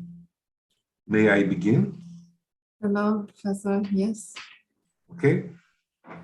Well, we now have 4 presentations, and then you have 15 minutes for each presentation, and afterwards we will have 5 minutes for questions and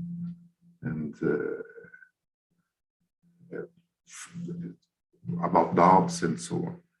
Well, we will begin with sensory technology for measuring engaged viewership of broadcast television content. The speaker is Sivakumar Ramachandran. Is it okay? People call me Ganesh for short. It's just easier, so that'd be great. What? Ganesh is, people call me Ganesh for short. So. Ganesh, okay. Ganesh Ramachandran, Ganesh. Dr. Ganesh has been a resident of the Republic of Ireland for 21 years. He has been lecturing at IADT, Dún Laogair, the National Film School, for 20 years. He teaches electronic technologies for television, radio, creative media, and sustainability. Dr. Ganesh has a master's in screenwriting for film and television from IADT, both a master's and PhD in engineering. He is working towards a postgraduate diploma in teaching and learning and a professional engineering chartership. Now part-time at IADT, he is actively developing screenplay mainly for television, a web platform for filmmakers to showcase 10 minutes pilot television tasters, and engineering technological consultants whilst teaching. I will begin to count, okay? When we arrive around 10 minutes, I will tell you, okay? Okay, thanks for, how do I pronounce your name? Sorry, I'm not very good with pronouncing Spanish or Portuguese names. Do I pronounce your name John? Victor is okay. Victor, it's okay. A lot of vocals. Victor is okay. Oh, okay. Thanks very much. I'm going to share. I'm just going to locate my presentation now. Right. So I hope you can all do it on PowerPoint. So I'm going to work through and probably any links that I have to other material I can come back to later on if you wish, rather than us putting them up right now. So thanks very much, Victor. So I work for IEDT. We're all with the National Film School, and we're also a partner in the Film EU Alliance. It's a new thing we've begun. So, pardon me. So, television's an overview. Television's rating measurement has historically been based on channel selection. So, whatever you're watching, if the device knows you're watching a channel, it then says you're watching that channel, and that's it really. And that's been the state for nearly 100 years, as I explained, even before the birth of television. And what happens is that a number of people volunteer to an organisation who monitor broadcast viewership, and then from that a demographic subset is extracted of age, ethnicity, socio-economic factors, other thing, and sexualities, gender, and everything, all those different dimensions. Now, it struck me at the beginning of this calendar year that we could use cameras and other sensors to get a much better understanding of viewer reaction. And whilst I teach engineering, this really came from my screenwriting background and thinking, well, I want to know what people think of what the viewers think of my scripts. I've been told I was being told in my masters, well, the audience will do this, the audience will do that. I want to know with numbers, actually, because that's my engineering coming out. I want to know when and how this happens. I looked at various ways, and we'll look at those shortly in more detail, but computer-based facial expression seemed to give the widest and the most depth in terms of understanding viewership engagement. The benefits of system development, to me, are enormous to stakeholders such as broadcast producers, advertisers, directors, screenwriters, and mental health specialists. We'll look at those in more detail shortly. Sorry, wrong way. A quick look at the history of ratings, television ratings measurement. In 1929, Arthur Nielsen developed an audimeter for radio to monitor radio listenership across multi-channels in the USA, monitoring the frequency and the duration of listenership in small sample households. In 1949, he patented the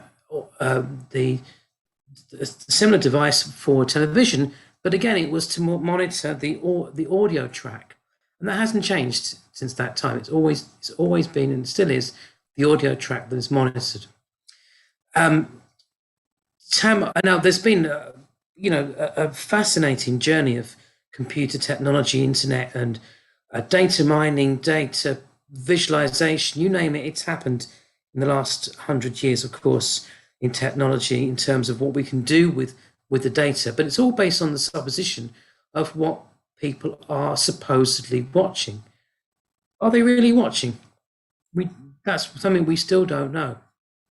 Tam Island is based on the Nielsen system, like many countries in the world, and developments in Ireland and in the UK with their BARB system is to have a handheld device for individual users to securely log in and record what they're watching. It's a glorified remote control for the user, which is great, but it doesn't tell us whether they're still watching. There's a television show called Gogglebox, the franchise across the world. I think it's called Aquí y Mano in Spain. And we can actually see the emotional response of what the viewers are watching rather than what they're watching. And that's really the key to it. And there's a YouTube link that relates to this. We could look at it later. But on the right-hand side, there's just a listing of the Nielsen ratings from a few months ago in the US. Mainly on the main networks, the 5 main networks there, and are not the streamers, not the streamers such as Amazon and Netflix. So ways we can look at emotional response. Well, there's galvanic skin response. We could look at sweat levels, pupil dilation, That's using an eye tracker device to see how viewers respond emotionally to different points in a story, let's say in fictionalized television. Body movement on a sofa, there's an expression in English language, edge of your seat. Well, we can actually record edge of your seat, see what that actually means. But as I said before, facial expression using a camera and computer processing gives the most benefits in terms of data gathering. There's been a lot of work. Since 1978, there's been categorization by Ekman and Fries. And there's the MMI on the right hand side, the MMI database of facial expressions that has been there for about 20 years or more, which gives a standardized, well-developed standardized repository of what those expressions might be. In this year, in April, the Dartmouth College developed an open source Python in computer language, PyFeet facial expression toolbox.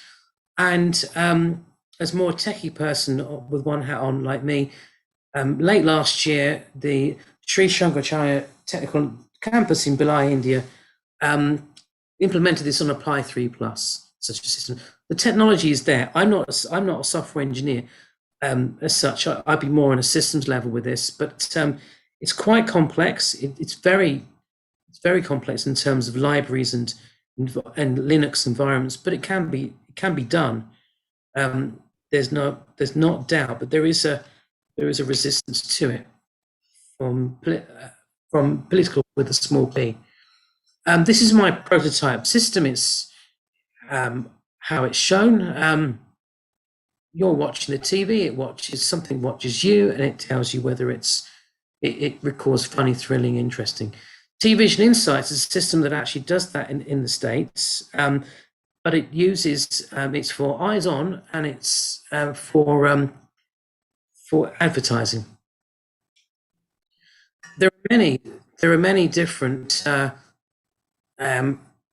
aspects that might worry people. System security, data protection. Well, firstly, we need to select cameras that are appropriate for home lighting levels, so that the ambience of a viewer's experience isn't destroyed. We need to make sure that the data is processed quickly, not saved. Only save anonymous parameters separate from personal data, to transmit those parameters when they're received, to wipe the parameters and refresh the image. All these things which are standard to protect GDPR, let's say. We can look at all sorts of average smile levels, standard deviation smile levels, for instance, all sorts of statistical parameters. As a screenwriter, I want to know when the smile or the frown levels correlate within a particular broadcast or a script. This is also great for producers and advertisers for slots and for gauging viewership and revenue. I propose that this is an add-on system to Nielsen rather than removing it. And I also recognize that we need cultural qualification of the reaction. I was watching the Friends reunion lately, and it struck me how different fans across the world not only laugh at different things, but their reaction, their laughter response is different every case. And we need firewalls to avoid hackers taking over, as happened in Australia a year ago. So benefits to broadcasters, audience share, slot performance. If a premiere might gauge a lot of viewers, but it doesn't necessarily mean that they're actually watching. So you can pick very early whether you can see really whether the broadcast is actually being of interest. And then if it's not, the broadcaster can put in a cheap repeat instead. Advertisers, are we coming? Have I gone past my 10-minute slot now? Have I? Yeah. 4 more minutes. 4 minutes, yes. So we can quickly broadcast and pull off ratings as shows when they need to save on shrinking audiences. Advertisers for revenue purposes, for social media impact, they can change their models of targeted advertising because they would have a better idea of the reaction of viewers to particular shows. It makes for a better revenue model. Producers can understand better whether genres are performing well. Taking scripted television, comedies and dramas principally, they can then strategically switch to other pitches or taking other pitches if things aren't working out. So it helps them. The screenwriters, the emotional impact, the scripts, structure, turning points, act breaks. The audience won't know the act breaks, but all those sort of things tied in with advertising breaks are very useful to know in order to make it more likely that a pitch would be accepted. Directors, they can actually see what, in terms of the viewers, what works in terms of direction, cinematography, or all sorts of aspects such as this are better clarified if you know what the emotional aspect impact will be. For psychologists to understand television catharsis collectively, and also individuals, how television affects their mental health and well-being. And I think for me, it would be, knowing psychologists I work with would be invaluable data. Just to conclude, so the Nielsen system does not take into account true representations of emotional engagement. Facial recognition, cameras can offer the most comprehensive depth in data gathering. A system could be developed, and I'm trying to develop at the moment with my not very good software skills to use prototype hardware and software to gauge emotional engagement, taking into account security, personal data, and as prime considerations. Otherwise, it's not really a product that people would want to take on board. And there are benefits to a multitude of stakeholders from business, arts, and humanities. That's what I feel. So that's my presentation. Thank you very much.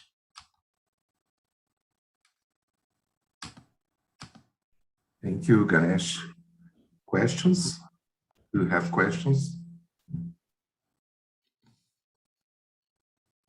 Ganesh, you will have privacy issues with your assistant, no? How do you feel about this? Well, potentially. One thing is that these systems tend to work on protected, secure lines. So they are, even though they might be on the existing broadband system, there are levels of the Nielsen system has levels of secure encryption to go with them. So, I mean, the Australian system was hacked, but it's relatively unusual. The bigger privacy is the bigger concern, probably by the users themselves. That this data, if people are doing things that might be somewhat intimate, or they just might be watching a TV, they're doing something completely different that could be embarrassing. Obviously, you don't want people to know about that. Because you will have a camera point to you, point at you in your room. That's very strange. I think that you can do this research, for example, with peer-to-peer streaming or downloading the video, and then you can measure the interaction of the people with the media in real time, and that's enough, perhaps, to search for the psychological involvement and so on of the audience. Yes. I think that's to put a camera inside a room and to follow your reaction to the media is a little bit there is a lot of concerns about this. It can leave people uncomfortable. The proposal is that data is not stored for more than a few seconds. It's only the parameters extracted. But I do take your point. Would you say with when you said streaming, interaction with streaming services, would you mean things such as when people pause and they rewind and that kind of thing? Yeah. Yeah. Clicks and the pause and so on. That's already happening, but that's a good point. That might be where the line is in terms of intrusion. And you have Netflix reports about this and so on. Yes. It's valid. Yes, it's a concern. I don't know whether it's not a concern with. I mean, with Gogglebox, the TV show, people are willing to share because there is a staged element, I think, to what they're doing. They're not. They're on. They become stars in themselves later on, but a lot of them. But I do take your point. These are anonymous. These are people that want to remain anonymous. So there's work around that.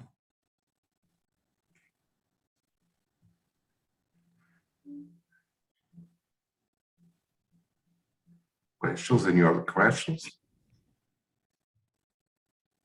I don't have a question as such, but I was just commenting to say it would kind of work quite well with Zoom screens rather than maybe like the home setting where you're trying to shut away. Zoom often we're like inviting people in, whether it be for lecturing or an event like this, maybe it could be an extra kind of check saying, do you mind if we record your face as I show you something? So in this kind of setting, I think it'd be really interesting to see what you'd find. Great. I never thought that, so that's a great idea. And we pretty much live on Zoom nowadays, so it should be easy enough to get an audience. This is kind of a seminar environment rather than that sounds really that sounds like a really good approach. Everybody's got a buy-in. Yeah.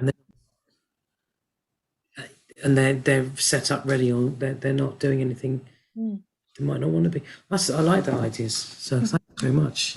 Okay. Thank you. Could I just ask also about the mental health aspect? How do you see that playing out? I see that. I'm not a psychologist as such, but I see that maybe it's a bit of a cop out, but there is in terms of catharsis.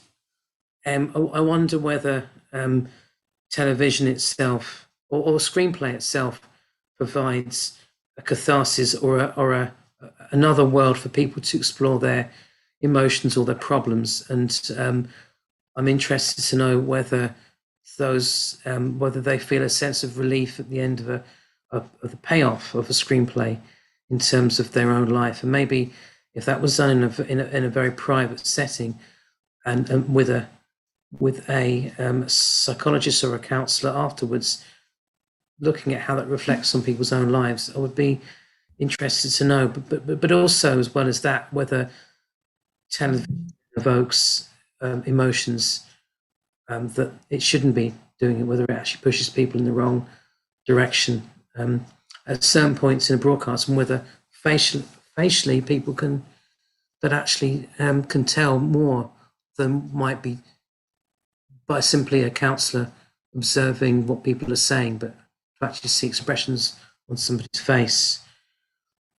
That's my interest as a layperson in psychology.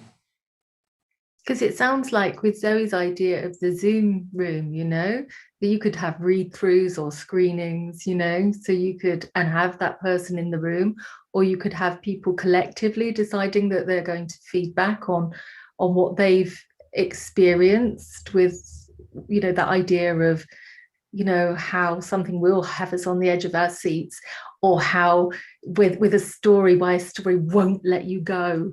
And when it does let you go, what that feels like. You could, I think the idea that Zoe's mentioned could be like quite useful for you.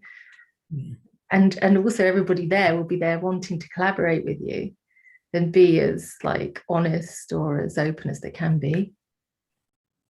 Without feeling without feeling intruded upon. It's like a move away from Big Brother. It's like accepting the technology, but like people consenting to it, and maybe they'll get something out of it too. Yes, yeah, that sounds good, Linda. So they would feel as if they've come away feeling they've had better about themselves mentally, and they've achieved some work in that sense. That sounds great. Thank you, Linda. Work on that. I'm merely jumping on what Zoe said, but I just think it is interesting because Zoom is one of those formats, like we don't, here we all are, and like it's like we're having this moment all together, and that is quite wonderful. I think that from all over the world, there's this chance to exchange, and I think it can be quite bonding. Yeah, bonding for audiences that love a particular TV show. I know, like a lot of people, like over here in Ireland, we're been obsessed with Line of Duty for a long time. It'd be interesting to know what an audience is actually feeling. I love Gogglebox myself. If I need to escape the end of the day, I feel like I know those people now as well. I've got my favorites. There's like a couple who are like, I think they call each other Nutty or something. One does something quite eccentric and the other one says, oh, be quiet, Nutty. And then the other person says, oh, come on, Nutty. And, sort of like you get to like them and you want to meet them again. So I think that Gogglebox is quite an interesting. I know they've cast that program very cleverly, but I think, I really do enjoy that one. So yeah, and like you say, Line of Duty, it's massive take up of lots of audience interest in that. Yeah, and there's an emotional engagement which would be interesting to know more directly about, or in a closed context like this.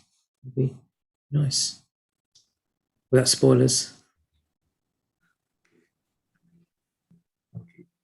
Thank you, Ganesh. We will follow for the next one. Now we will have Oriol Lopes. His work is about European Union Horizon 2020 program, promoting user-centric, so-creative projects. Oriol Lopes is from Universitat Autònoma de Barcelona. He is a senior research support technician at the Department of Translation and Interpretation and East Asian Studies at Universitat Autònoma de Barcelona. At the Transmedia Catalonia Research Group, he is engaged in some EU projects aiming to improve refugees integration. Also, he currently coordinates chapter number 2, a SME that facilitates migrants integration through open innovation. He is a focal point person of Catalan's Generality mentoring program for refugees, and he is an active member of the Catalan Socio-Economic Network. From 2012 to 2017, he was in charge of designing and implementing a biodiversity and stakeholder engagement strategy at the oil and gas industry. Well, you have, hello. Thank you. Good afternoon, everyone. Thanks for the presentation, Ganesh. That was very interesting. Tomorrow morning, there's another presentation on what you were suggesting, but on 360 environments, not only in 2D, but in these immersive environments from colleagues of mine that reminded me of what you were saying.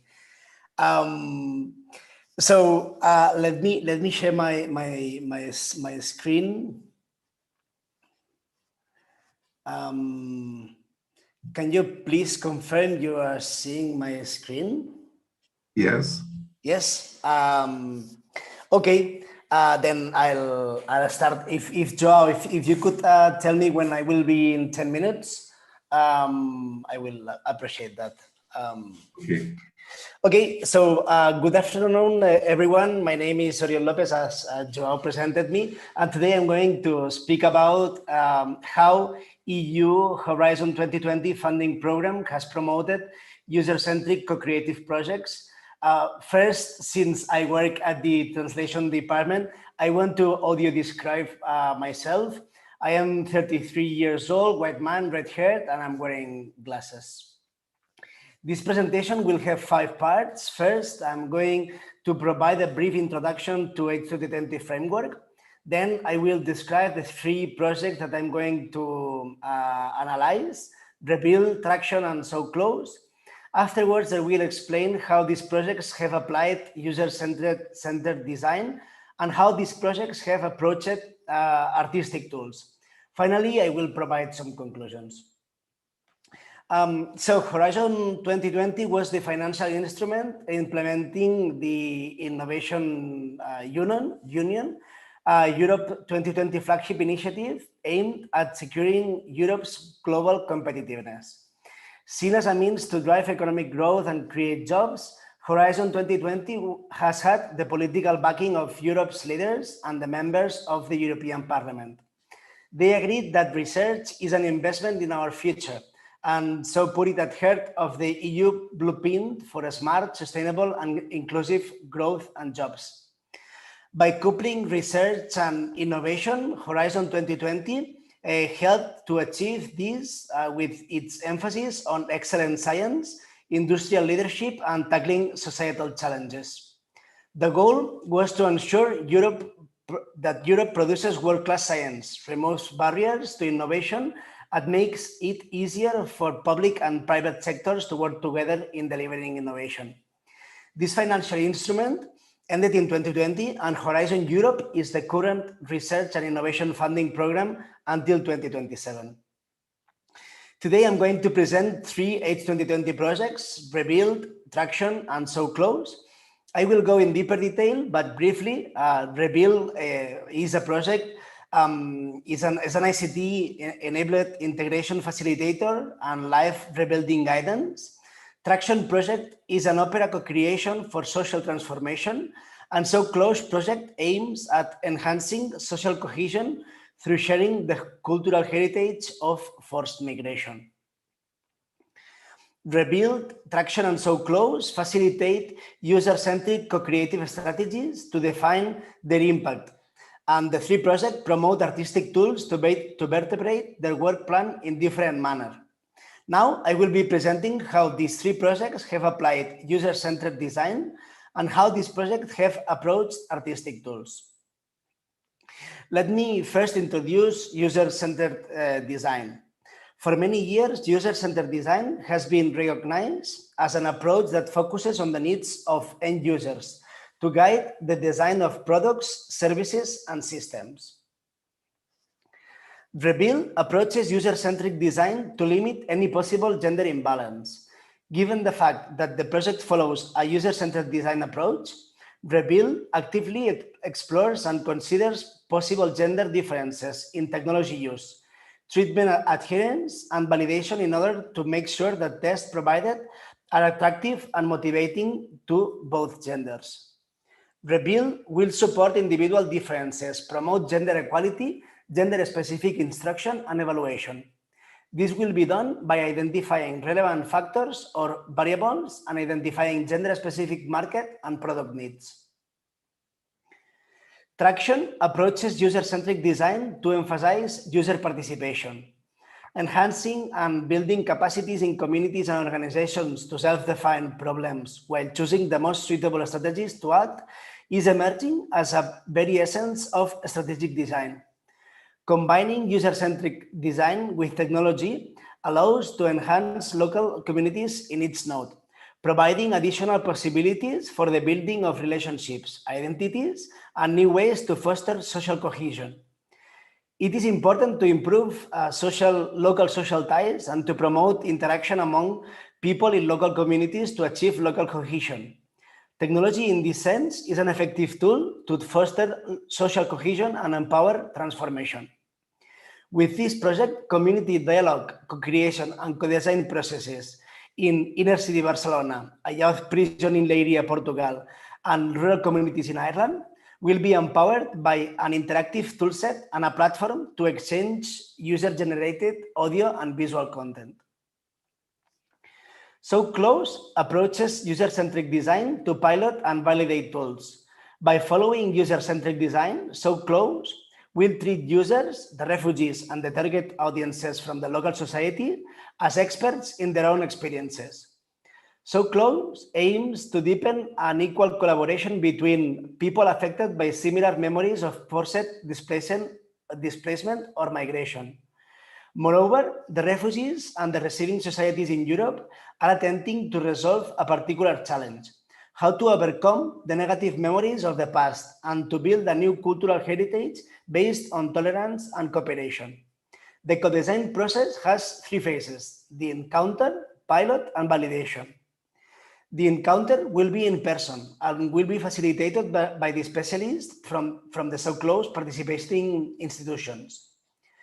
So Close facilitators will help the refugees and the representative of local target audiences engage with each other and will provide ways to communicate, be creative, share insights, and test out new ideas.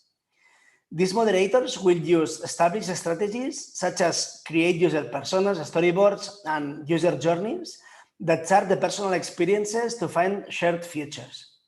Potential solutions to the challenge of finding a shared experience of the traumatic past can be tested throughout prototyping and scenario generation techniques. This input will be given to the technology experts who will design the corresponding digital tools. In the phase of piloting and validation, the 4 prototypes and tools generated earlier will be implemented in 4 concrete locations from Spain, Greece, Italy, and Poland.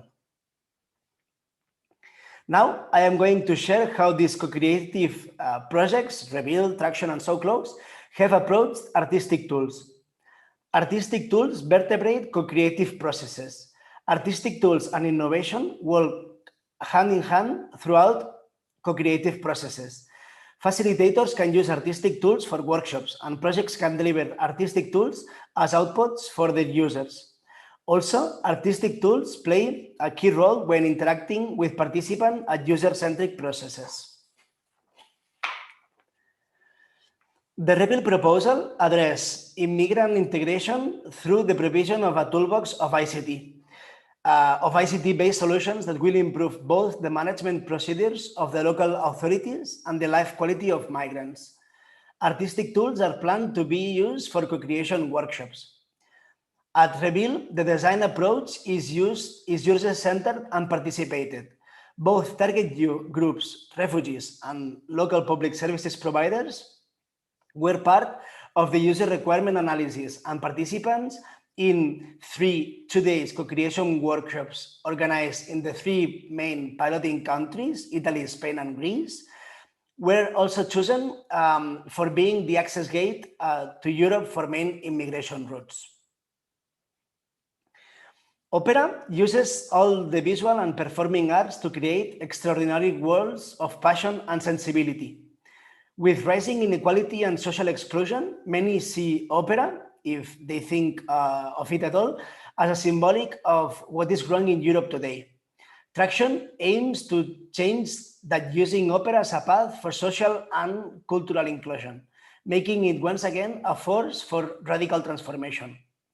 Traction wants to define new forms of artistic creation through which the most marginalized groups, migrants, the rural poor, young offenders, and others, can work with artists to tell the stories that matter now. Artistic tools are much present throughout the project. Traction is making all the efforts to converge at first towards the experimentation, prototyping, and demonstration, and later towards knowledge transfer and exploitation. 10 minutes. Yeah. Okay. The ambition of So Close is to contribute to social cohesion and fight refugee marginalization or exclusion by facilitating the encounters between similar life stories through the mediation of innovative digital and artistic tools.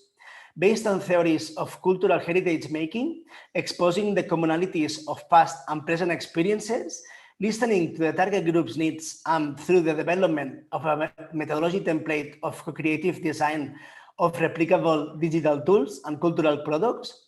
So Close will improve social cohesion and promote mutual understanding between refugees and their local communities. So Close is then creating artistic tools for building bridges between past and present migrations. So Close will develop several digital applications, AI-powered chatbots, interactive exhibitions based on personal memories and storytelling, or an online platform named the Memory Center, built as a content aggregator and services platform. Two main conclusions are presented. User-centric design aims at creating services, products, and systems starting from user needs. The three presented H2020 projects are approaching user-centric design in their processes. Reveal approaches user-centric design to limit any possible gender imbalance. Traction approaches user-centric design to emphasize user participation. And So Close approaches user-centric design to pilot and validate tools. For applying user-centric design, projects had to plan workshops where different stakeholders participated. Artistic tools can be used for facilitating these workshops as a final output of the project and for improving certain processes. At Reveal, artistic tools are presented to be used for co-creation workshops. Traction uses artistic tools to facilitate migrant integration, and So Close is creating artistic tools for building bridges between past and present migration. This is the final slide on the Transmedia Catalonia Research Group. That's it.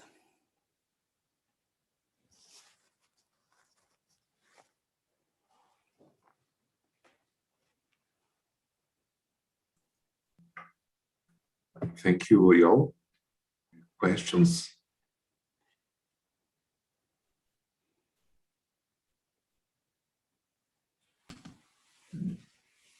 Are any of these apps working now? Not yet so far, because this project started on late 2019. So the first, data gathering and prototyping processes are being run right now. For the next year, is expected So Close, Traction, and Rebuild to have a working app.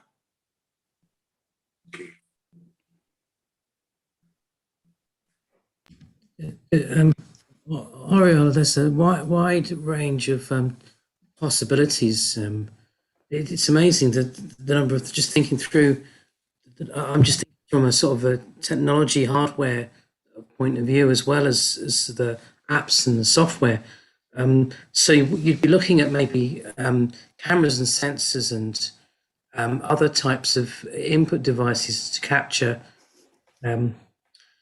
the experiences,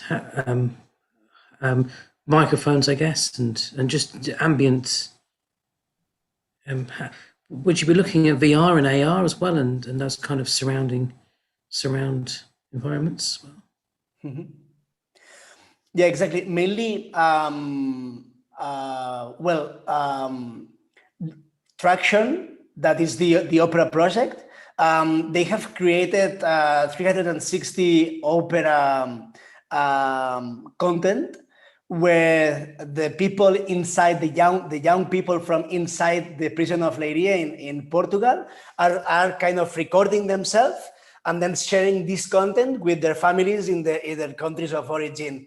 So this is quite very powerful, no? Where if you're living in Brazil, for instance, and you have your kid in a prison in Portugal, and you can see him or her acting in an opera, no? And like kind of performing in some way, no? So as I pointed out before, no, in these 360 environments, what a colleague of mine is doing research is what is where is the audience looking at? No, because if you have a person talking in front of you and you have another talking on your back, how the user can know where the voice is, right? Or where is the, and also on audio description, it's quite interesting. There was another paper published that they use this eye tracking in 360 environments where they see where the audience is looking at. It's quite funny because there were a pair of shoes that were like very important for the opera, and not blinded people were looking at this pair of shoes. But then afterwards, when the opera was on 360, this pair of shoes didn't make any sense. So the people that was audio describing the opera didn't have to put the effort of describing this pair of shoes. You know what I mean? And there are some other activities. Reveal, for instance, but Reveal is 2D is an app where, of course, there have been some prototypes and feeling UX experience with pictograms as well, taking into account accessibility in all the projects. Oh, cool. Thank you. Okay. Any other question? Thank you, Ariel. Thank you. And thank you, Zoe, for the comment on the chat. I didn't see it. That's me. Okay. Well, now we have how might we simulate a riverside experience through visual collaboration. The speakers are Zoe Latham. Zoe Latham is a doctoral researcher and lecturer in architecture of the University of Plymouth. Her architectural praxis looks to embodied, ritualized connections to landscape in order to better understand and create places that nurture connection and meaning. The focus progresses ideas of place and identity through a range of ethnographic tools, including film, cognitive mapping, and storytelling. Preceding her return to academy, Zoe practiced as an architectural designer in New York, concentrating on adaptive reuse, generation, and conservation of architecture. Prior to working in the USA, Zoe practiced in Shenzhen, China, for 2 years, designing high-end interiors, developing conceptual architecture and landscape designs. And Lina Ward is an artist, filmmaker, and associate lecturer in filmmaking at the University of Plymouth. Her doctoral research explores flows of memory, the material and sacred feminine, with particular emphasis on a statue of the Virgin Mary overlooking the water of Firestone Bay in Plymouth, United Kingdom. Her short films have screened international at festivals such as the Barcelona International Short Film and Video Festival and the London Short Film Festival. Her broadcast work has included directing programs for BBC and ITV. Please, Linda and Zoe. Thank you, João. Good evening to our panel. Nice to meet you all. As he said, my name is Zoe and I'm a PhD researcher and lecturer in architecture at the University of Plymouth. So thank you for coming to our talk. It's called How Might We Simulate a Riverside Experience Through Virtual Collaboration, something that Linda and myself do. And I would like to hand over to Linda to start the talk while I share a film as we go. So my name's Linda and I'm a PhD researcher and a lecturer in film, also from the University of Plymouth, and it's a real pleasure to be with you guys, so thank you. Today we present convergences between personal experiences with water and filmmaking. Employing a cross-disciplinary collaborative dialogue, we create a virtual stream that explores language of each other's praxis in architecture and film. Our individual and shared fieldwork is cited on the River of Dartmoor in Devon and is the primary inspiration of this talk. Roberts and Phillips state water is essential to all life as we know it. As such, it seems a good place to start with an attempt to think about porosity of human experience. In the 2020-2021 UK lockdowns, away from the water, the memory and function of being in and of water remained a strong incentive to create. Taken out of the field, we continued sharing practice through online video calls, and this took the form of an exchange of films, audio, film stills, and drawings, sometimes overlaid all at once. Although the bodies of water were smaller and more domestic in scale, notions of light, movement, and miscibility still flowed. As suggested by Deleuze and Guattari, the experience of water had to come from within, finding new references and forms of creatively engaging with our individual subjects through water. During lockdowns, we moved our creative exchange onto a digital platform, giving a presence to the act of sharing that we would further reflect upon. This experience was founded on a generous attitude to further ideas grown from field experiences, without preconceptions, in an attempt to develop the flow as a digital, visual, poetic conversation. The dynamic of this process may well have provoked a competitive exchange, yet the participants strove to adopt a collaborative and playful approach as reflected in the work of Keith Johnston. Looking at the terrain of the river and the flow contained yet moving between two banks, we provided the course of the flow of conceptual and material ideas through this online platform. Between the banks of the metaphorical river, the two researchers continued investigating and creating new realms of experience through film and architecture. This in-between space became fertile ground for raising questions about our disciplines. What flows between film and architecture? How do our languages converge? How might we simulate a riverside experience through this cross-disciplinary virtual collaboration? This process began with each participant presenting a still or moving image derived from a prior collaborative event called Water Screening 2019. Each image had a comment by the person posting in the form of notes and thoughts about the process, focusing on the particular image. Having posted, the researcher then waited for a response from the other researcher, and this waiting became just as much a part of the process in that it generated both reconsideration of the post and expectation and anticipation of the response. The Tumblr exchange embodied researchers' initial interests and revealed a very different digital formulation of a flow of ideas. As each gift was received, the researchers were viewing the images in extreme close-up, drawing from rituals and contextualization, place and concern with what's next, and river-like, moving with some urgency to perpetuate the flow.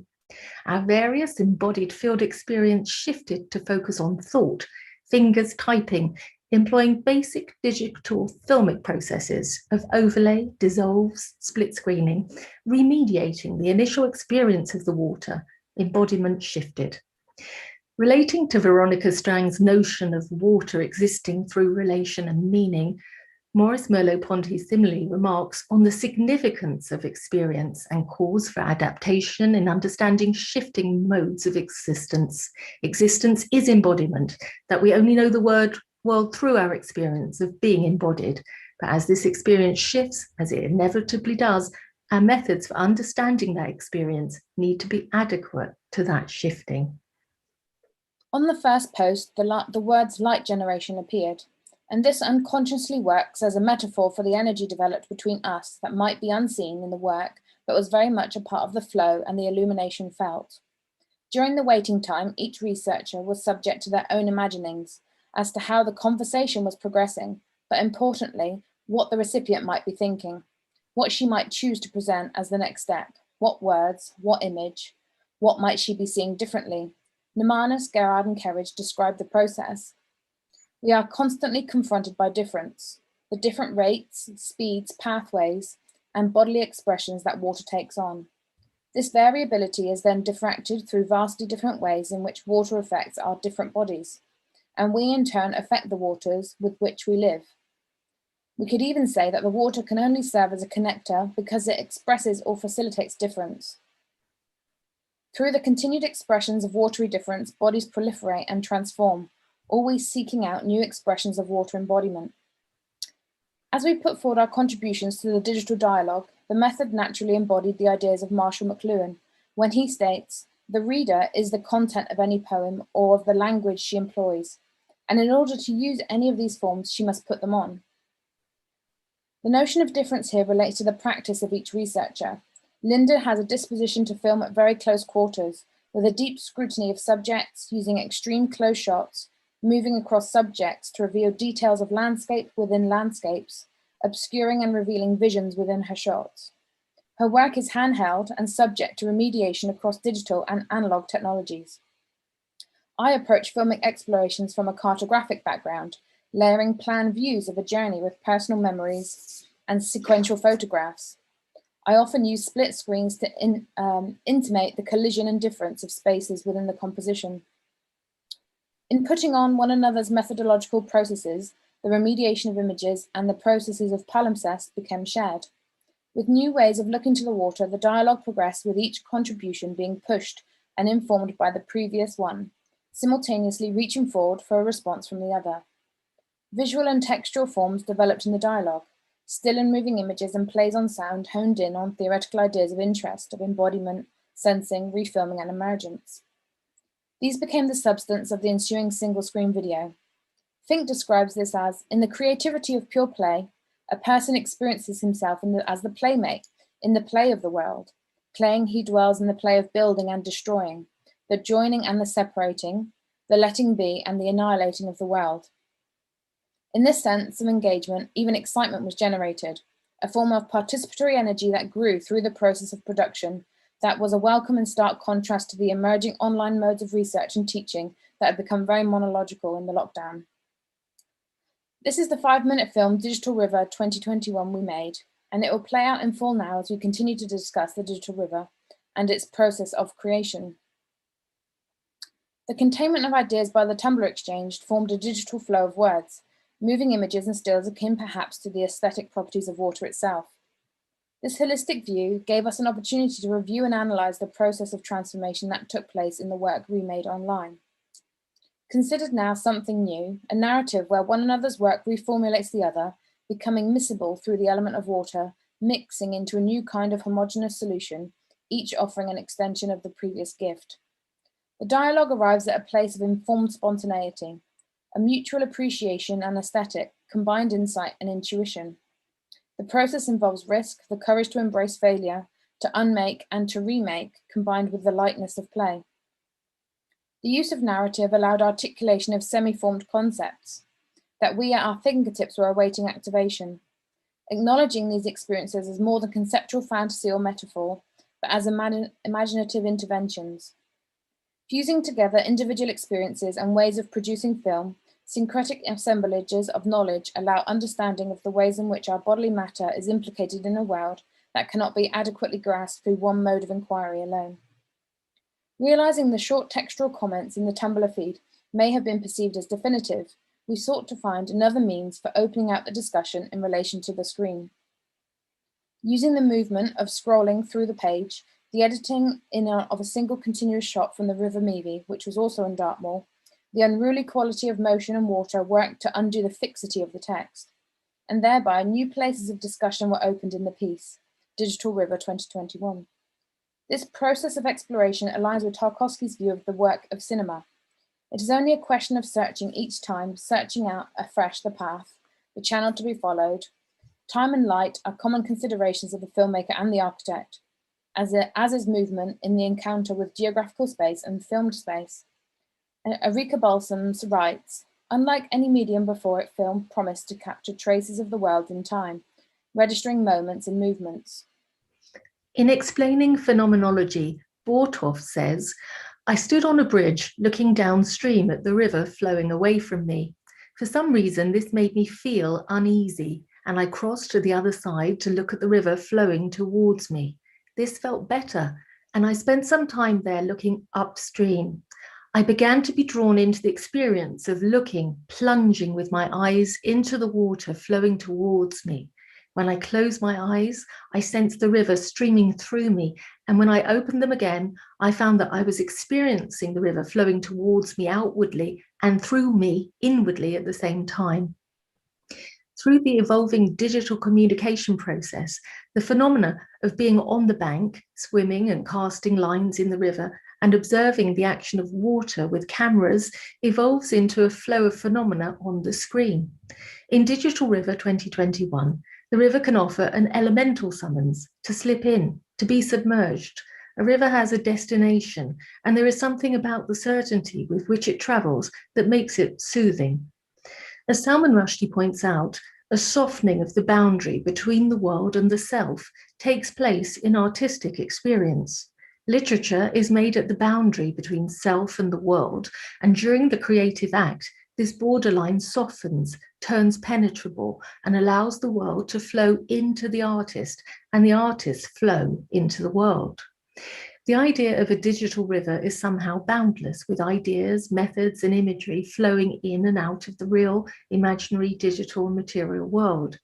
This softening of the existential boundary, the fusion of the world and the self, object and subject, takes place in every meaningful artistic work and experience.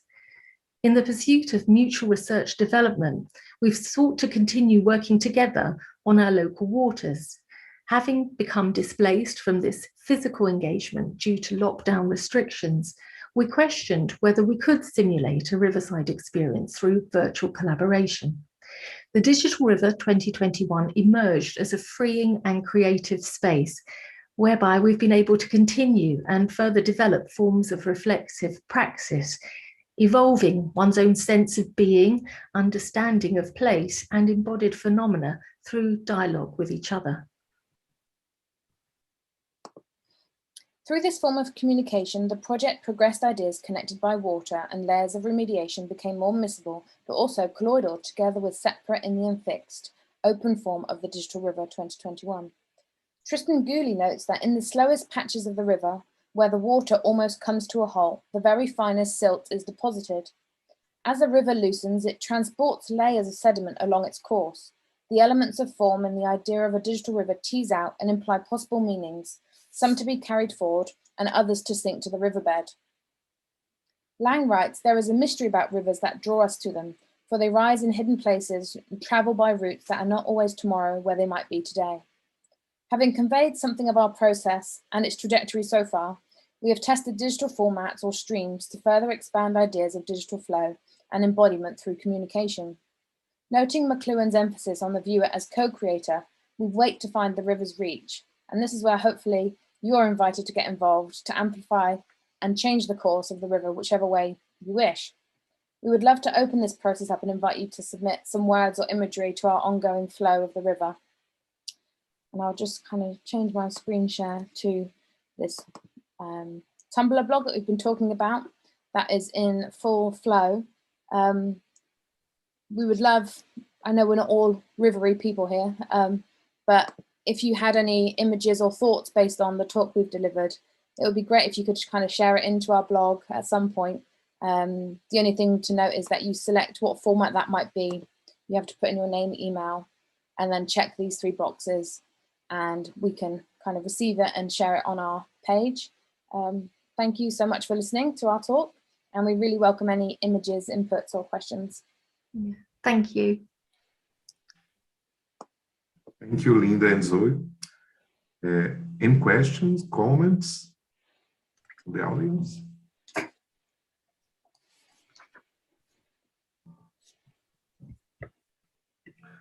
The images are really beautiful to take pictures of water and to change the shutter speed. It's very, very beautiful. Yeah, water offers a lot, doesn't it? Because it's constantly changing. And I rather like that idea of the flickering image that is provided by that constant movement. And it can be quite hypnotic being beside a riverbank anyway, but filming it also takes you into another state. It's nice to hear that for you to also be viewing it now, but it offers something else as well. Yeah, thank you.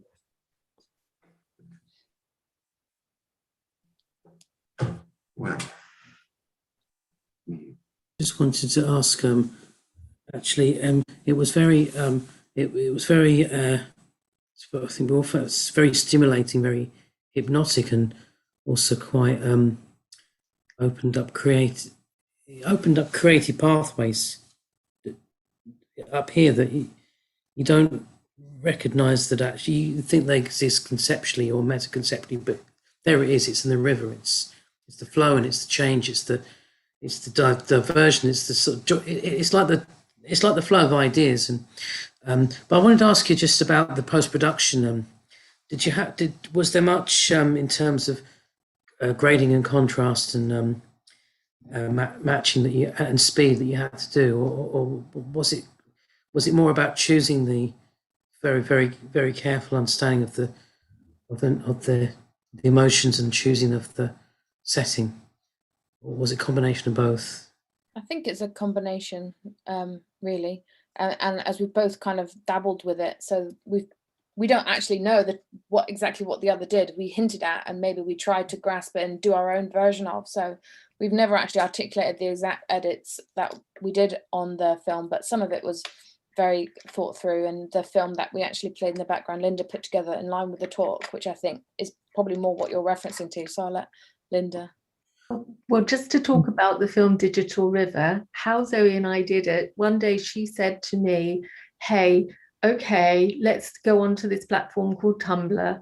Let's take some of our images and then let's just lay them down and let's use our methodology. And like Zoe's is sort of this idea of you use a lot of layering, don't you, Zoe? And like I do a lot of remediation. And we found ourselves saying, here's an image. And then the next person would say, I take your image, I play with it, and I put another image with that, or transpose it in a new way. So on the Tumblr platform, across a sort of a number of hours, images were falling, like cards in a pack, but they were turning into a lovely stream. And then we decided to put the words, just a few words, because we didn't want to sort of be too verbose about it. We just wanted to put the instant feelings that we had. Mm-hmm. So we laid those down.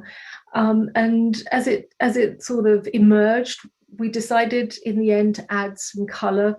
So I have some imagery that was really quite unusual, just as the night on the river was falling into that blue blackness. So our final shot, Zoe sent something which was like a wonderful combination of an image of her reaching into the water to pick up a stone to look at it. And then I decided to keep that, but to actually add this color element, which was from this river where when at night it just turned into a blue blackness. And with that particular shot, my camera just caught it at a moment, in a movement, which meant that it was quite blurred and sort of abstract. So we added that and felt that for some reason we felt together that was the end of that stream. And then we decided to add quotes that we felt the most important, but we weren't discussing, we were just allowing this to evolve in the actual film Digital River 2020. And then regarding grading and things of that ilk, because we tend to film on the same rivers, in good conditions, we didn't really need to grade anything particularly because we're in similar environments, but there was something quite enjoyable about slowing down some of the material. And there was also quite a nice feeling of when Zoe first took me to see the river, I was really struck by the river bed itself. It's an amazing color, isn't it, Zoe? Yeah, like a bronze color. Yeah, it's like really quite interesting that, it's quite a rich color and it offers a lot. And then there was this desire, I think, with some of the slow motion bits, just to sort of see how water becomes, things appear in water, like images appear within the water itself. So I wouldn't want to say what they are, but it's sort of, I think that's why rivers can offer us a lot, and water offers so much. And it's very much like film, isn't it? You know, like film, like a river moves towards a destination. It has that beginning, middle, and end, and a catharsis to it. But we don't want this to end. We want to open it up. We're, you know, it was our thoughts. So we're really open to anybody's words, thoughts, thinkings, pictures, anything at all, because we want the stream to sort of change direction, because we just feel like it's been fun. It was a bit scary though, as a process, but enjoyable ultimately. Very organic indeed. It wasn't cluttered by technological convention or structure in that way. It just flowed, yeah.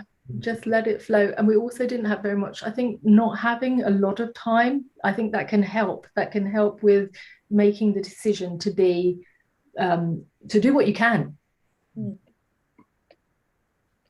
Thank you, Ganesh. Yeah, thank you.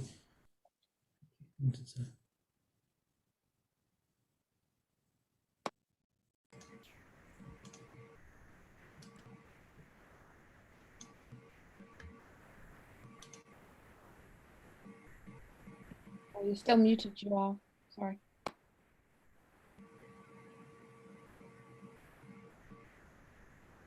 Okay, thank you. Well, now we will have Tugayarat. Am I correct? My pronunciation? Yes. And Thank he you. has been working at Akdeniz University Faculty of Communication in Antalya, Turkey.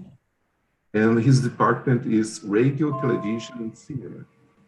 He works on photography and new communication technologies. Please, Tugay. Hello, everyone. My name is Tugayarat. I have been working in Faculty of Communication in Akdeniz University, Antalya, Turkey. My topic is new media and technological transformation. I would like to share my presentation. Sorry.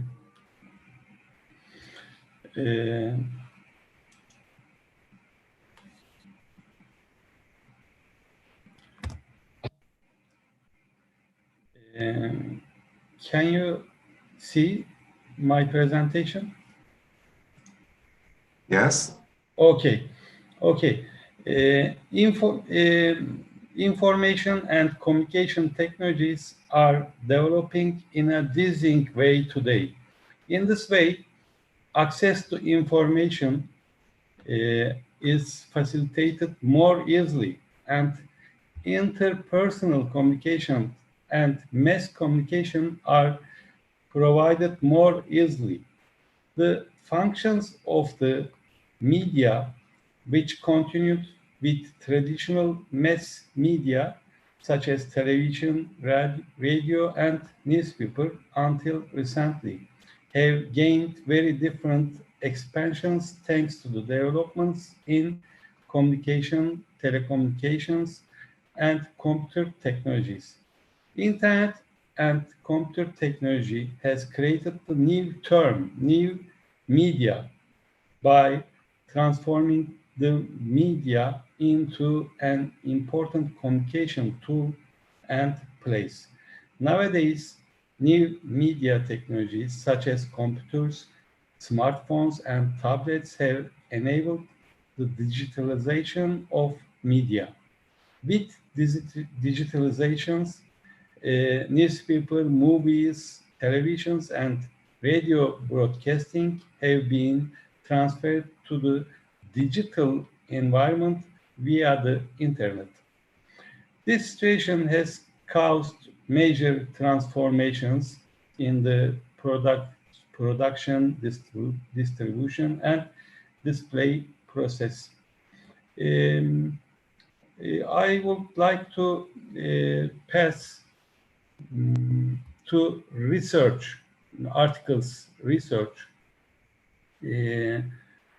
especially I did a research.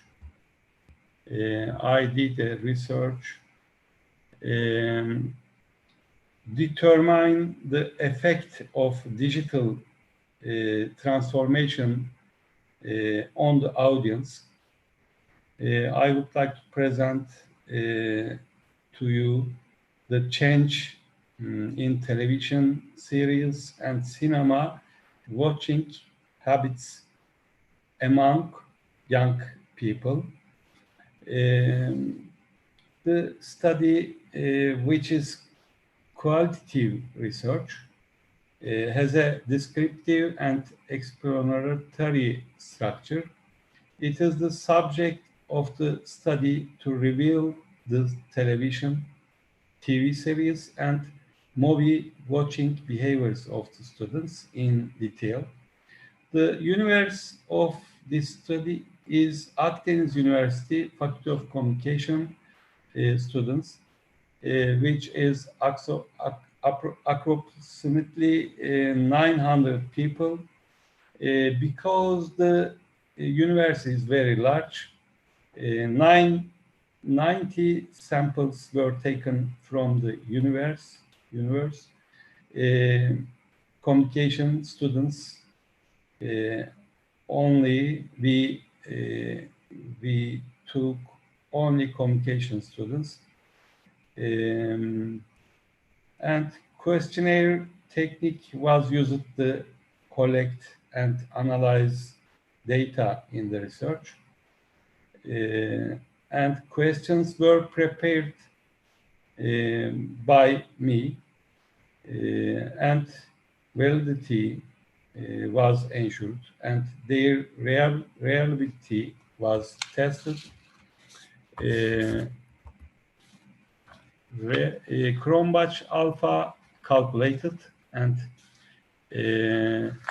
this value reveals that the survey is reliable.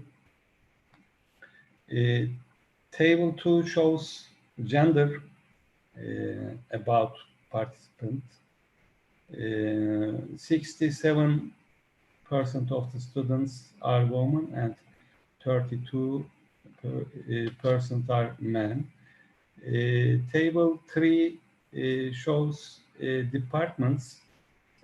Our faculty has 4 departments, and I applied at these departments to survey. And table 4 individual television watching source, only 87% of the students watch television on the internet. The others, only 12% watch traditional TV, and online broadcasting on the internet has become the preference of individual viewers, especially. Table 5, status of watching the programs on day, on time. Only 20% of the students watch the television programs on the day and on time, and 80% students watch the programs from the archive of the programs on the internet. And table 6, it is seen in table 6 that students mostly use their laptop computers while watching television via internet technology, and secondly, they use their smartphones. It is observed that students do not prefer to use desktop computers, tablets, and internet-based televisions. Table 7 shows the television watching habits of the students participating in the study. Accordingly, 74 of the students watched the programs on social media, while 25% do not watch the programs on social media. Table 8, considering the habits of students to watch television programs on TV series platforms on the internet, it is divided into two, while 50% of the students watch TV shows, 50% of them do not use these sites. Table 9 shows the views of the students participating in the study about the feeling of being freer to watch television programs on the new media. Accordingly, 87% of the students think that the new media frees them. 12% of them do not agree with this opinion.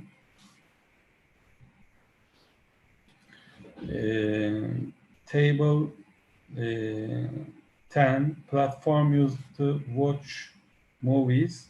Most of the students participating in the study firstly use digital platforms to watch movies, and secondly, the internet.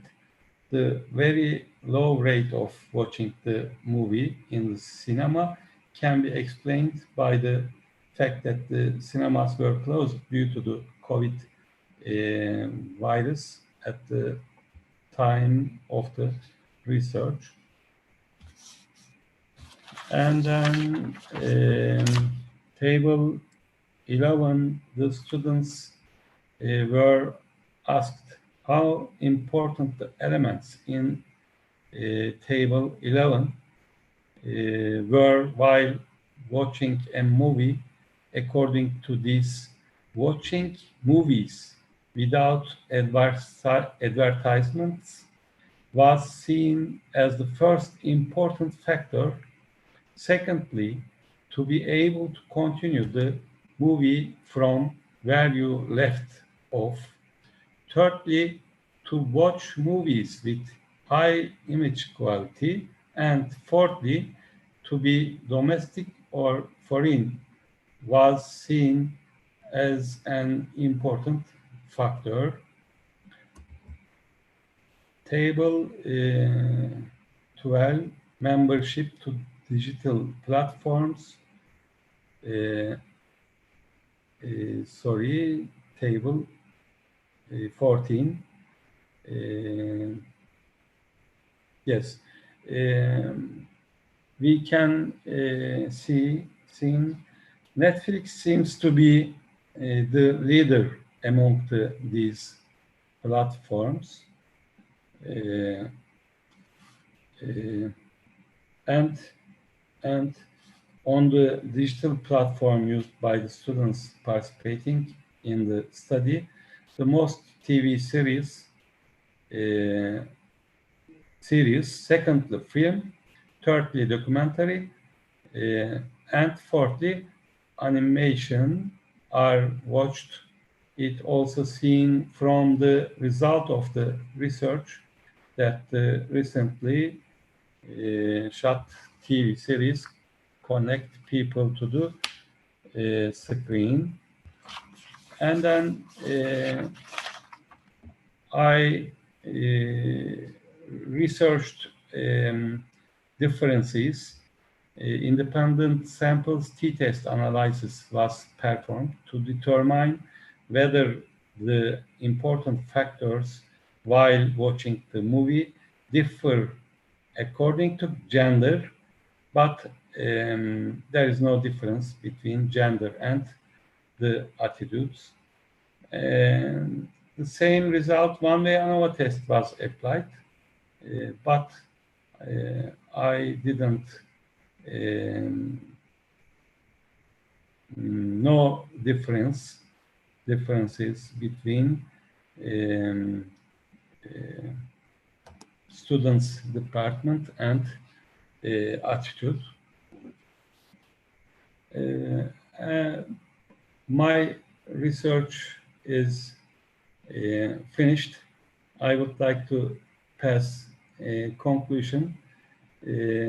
I mentioned about the students' attitude. That's why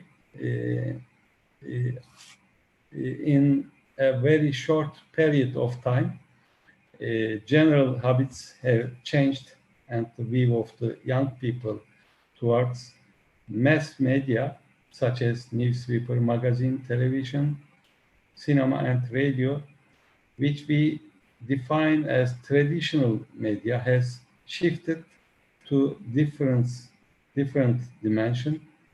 Now, young people have abundant habits in mass communications.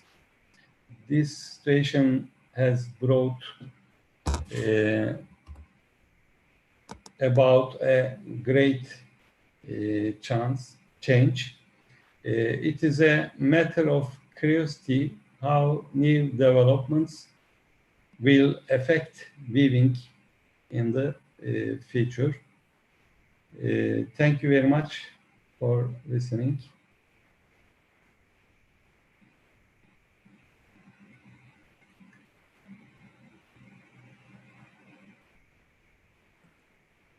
Thank you, Tugay. Any questions? Comments? Yeah, I have a question, if that's okay.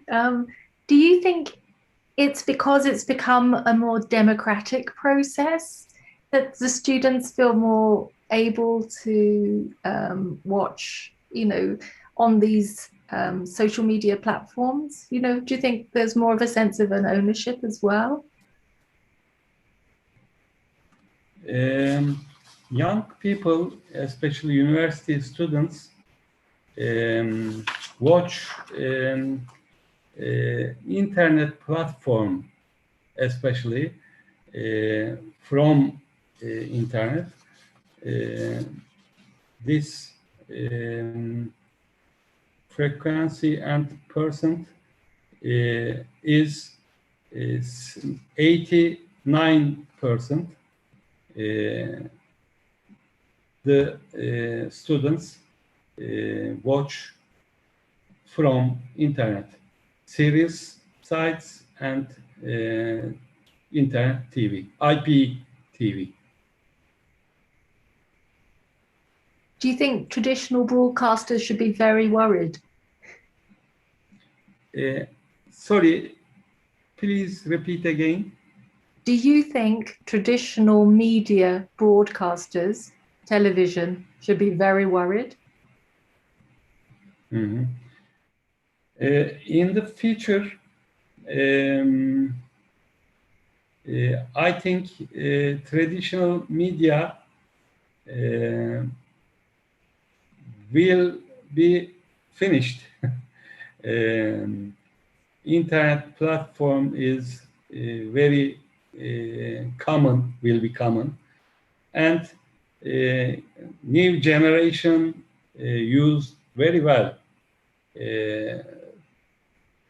online technologies. That's why I think traditional media different in the future. When did you begin your research? Sorry, can you repeat? When did you begin your research? When did you... Okay. In February 2021, this year, I did research in February. Yes, this year. You should ask the students how was before pandemic, and how is now, because it's very different. Yes. I asked and they said I watch film 10 times a day. Especially university students watch film and series all during the coronavirus. Okay.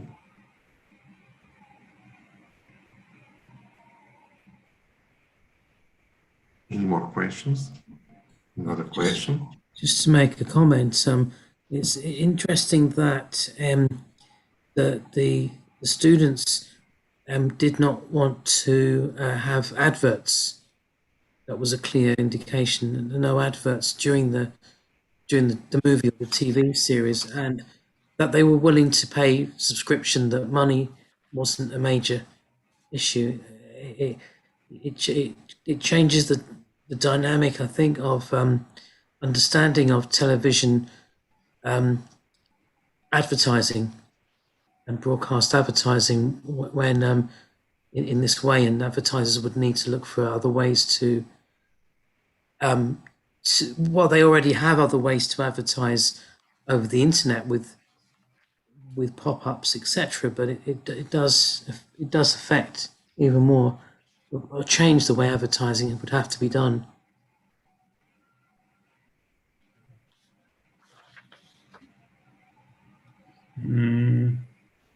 So I think.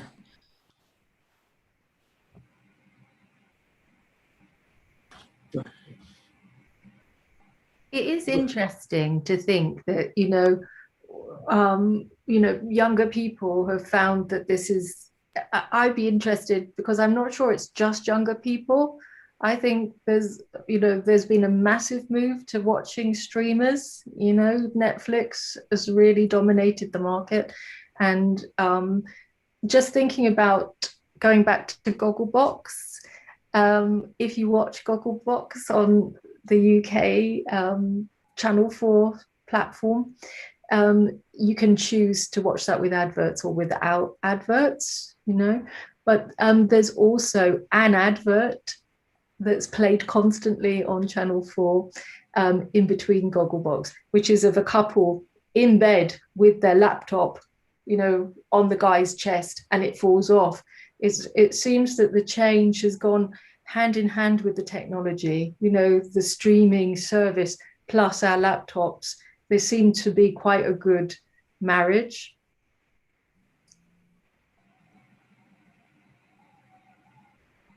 Thank you very much for additional information, Mrs. Linda. I know this information. Students don't want watching movies without ads. Students want to watch movies without ads. This is number one judgment. And 441 has a 441 mean.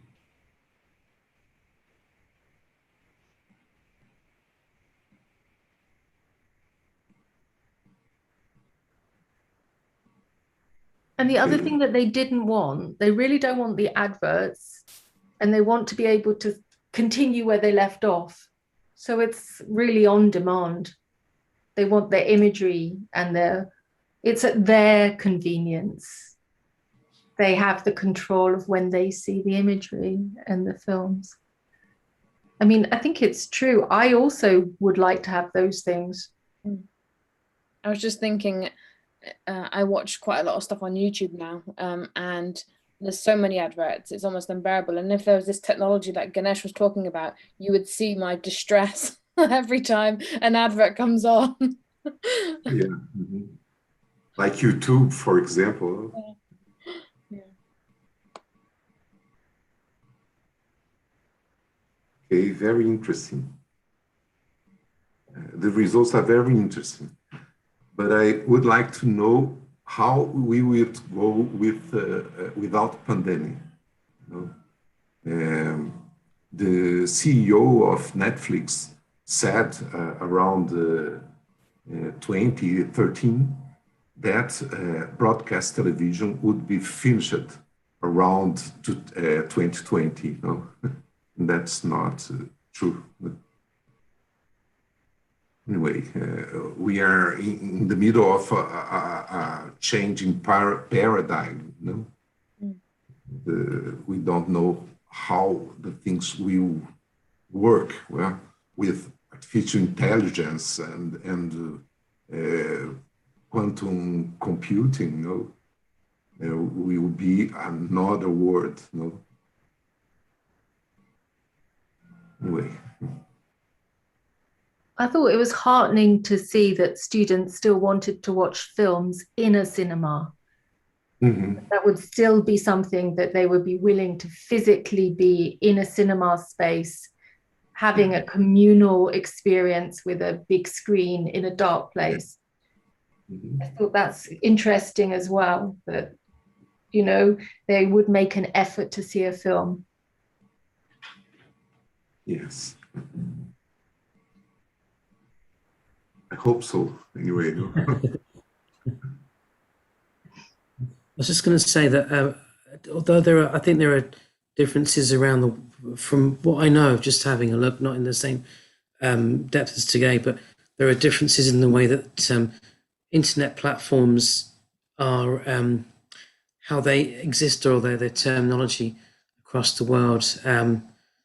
I think in India it's called OTT. Their OTT platform is major. In the US, I think it's there are other there's of course there's Hulu and there's all those, and a lot of those cross over into websites as well as streamers. So the definitions are all, and the types of service are all a little bit different, but I think generally it's a feeling that everything is moving. It's moved away from Sky. You know, that's an example of the Sky service. It's moved into IP. It's moved into whatever one wants to call it. It's no longer. It's fiber. It's IP. It's no longer satellite based services in the same way. So everything is completely entwined with Windows, Linux, you name it. There's no difference between what we do on a computer day to day on Excel or PowerPoint to what we are watching in terms of the technologies and the crossovers. So that's very interesting. And I think it's becoming more open, and there are more opportunities for open structures and architectures for these things. They're no longer proprietary in the same way as they were with Sky platforms or even with Apple TV. So it's quite an exciting time for people to broadcast in a whole manner of different ways that we haven't even thought about.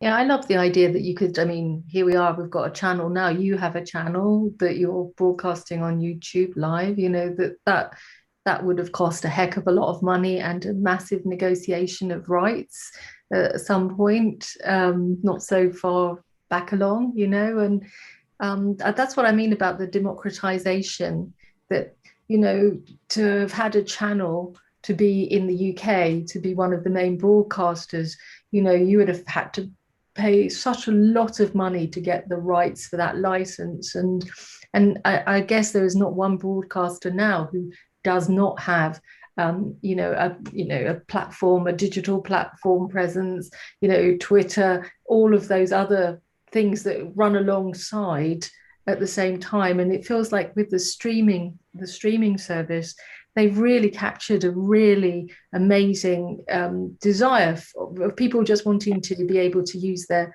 I know you were saying it was people weren't really using their mobile phones quite so much, but we want to be able to choose. We don't want to necessarily have that communal scheduling anymore.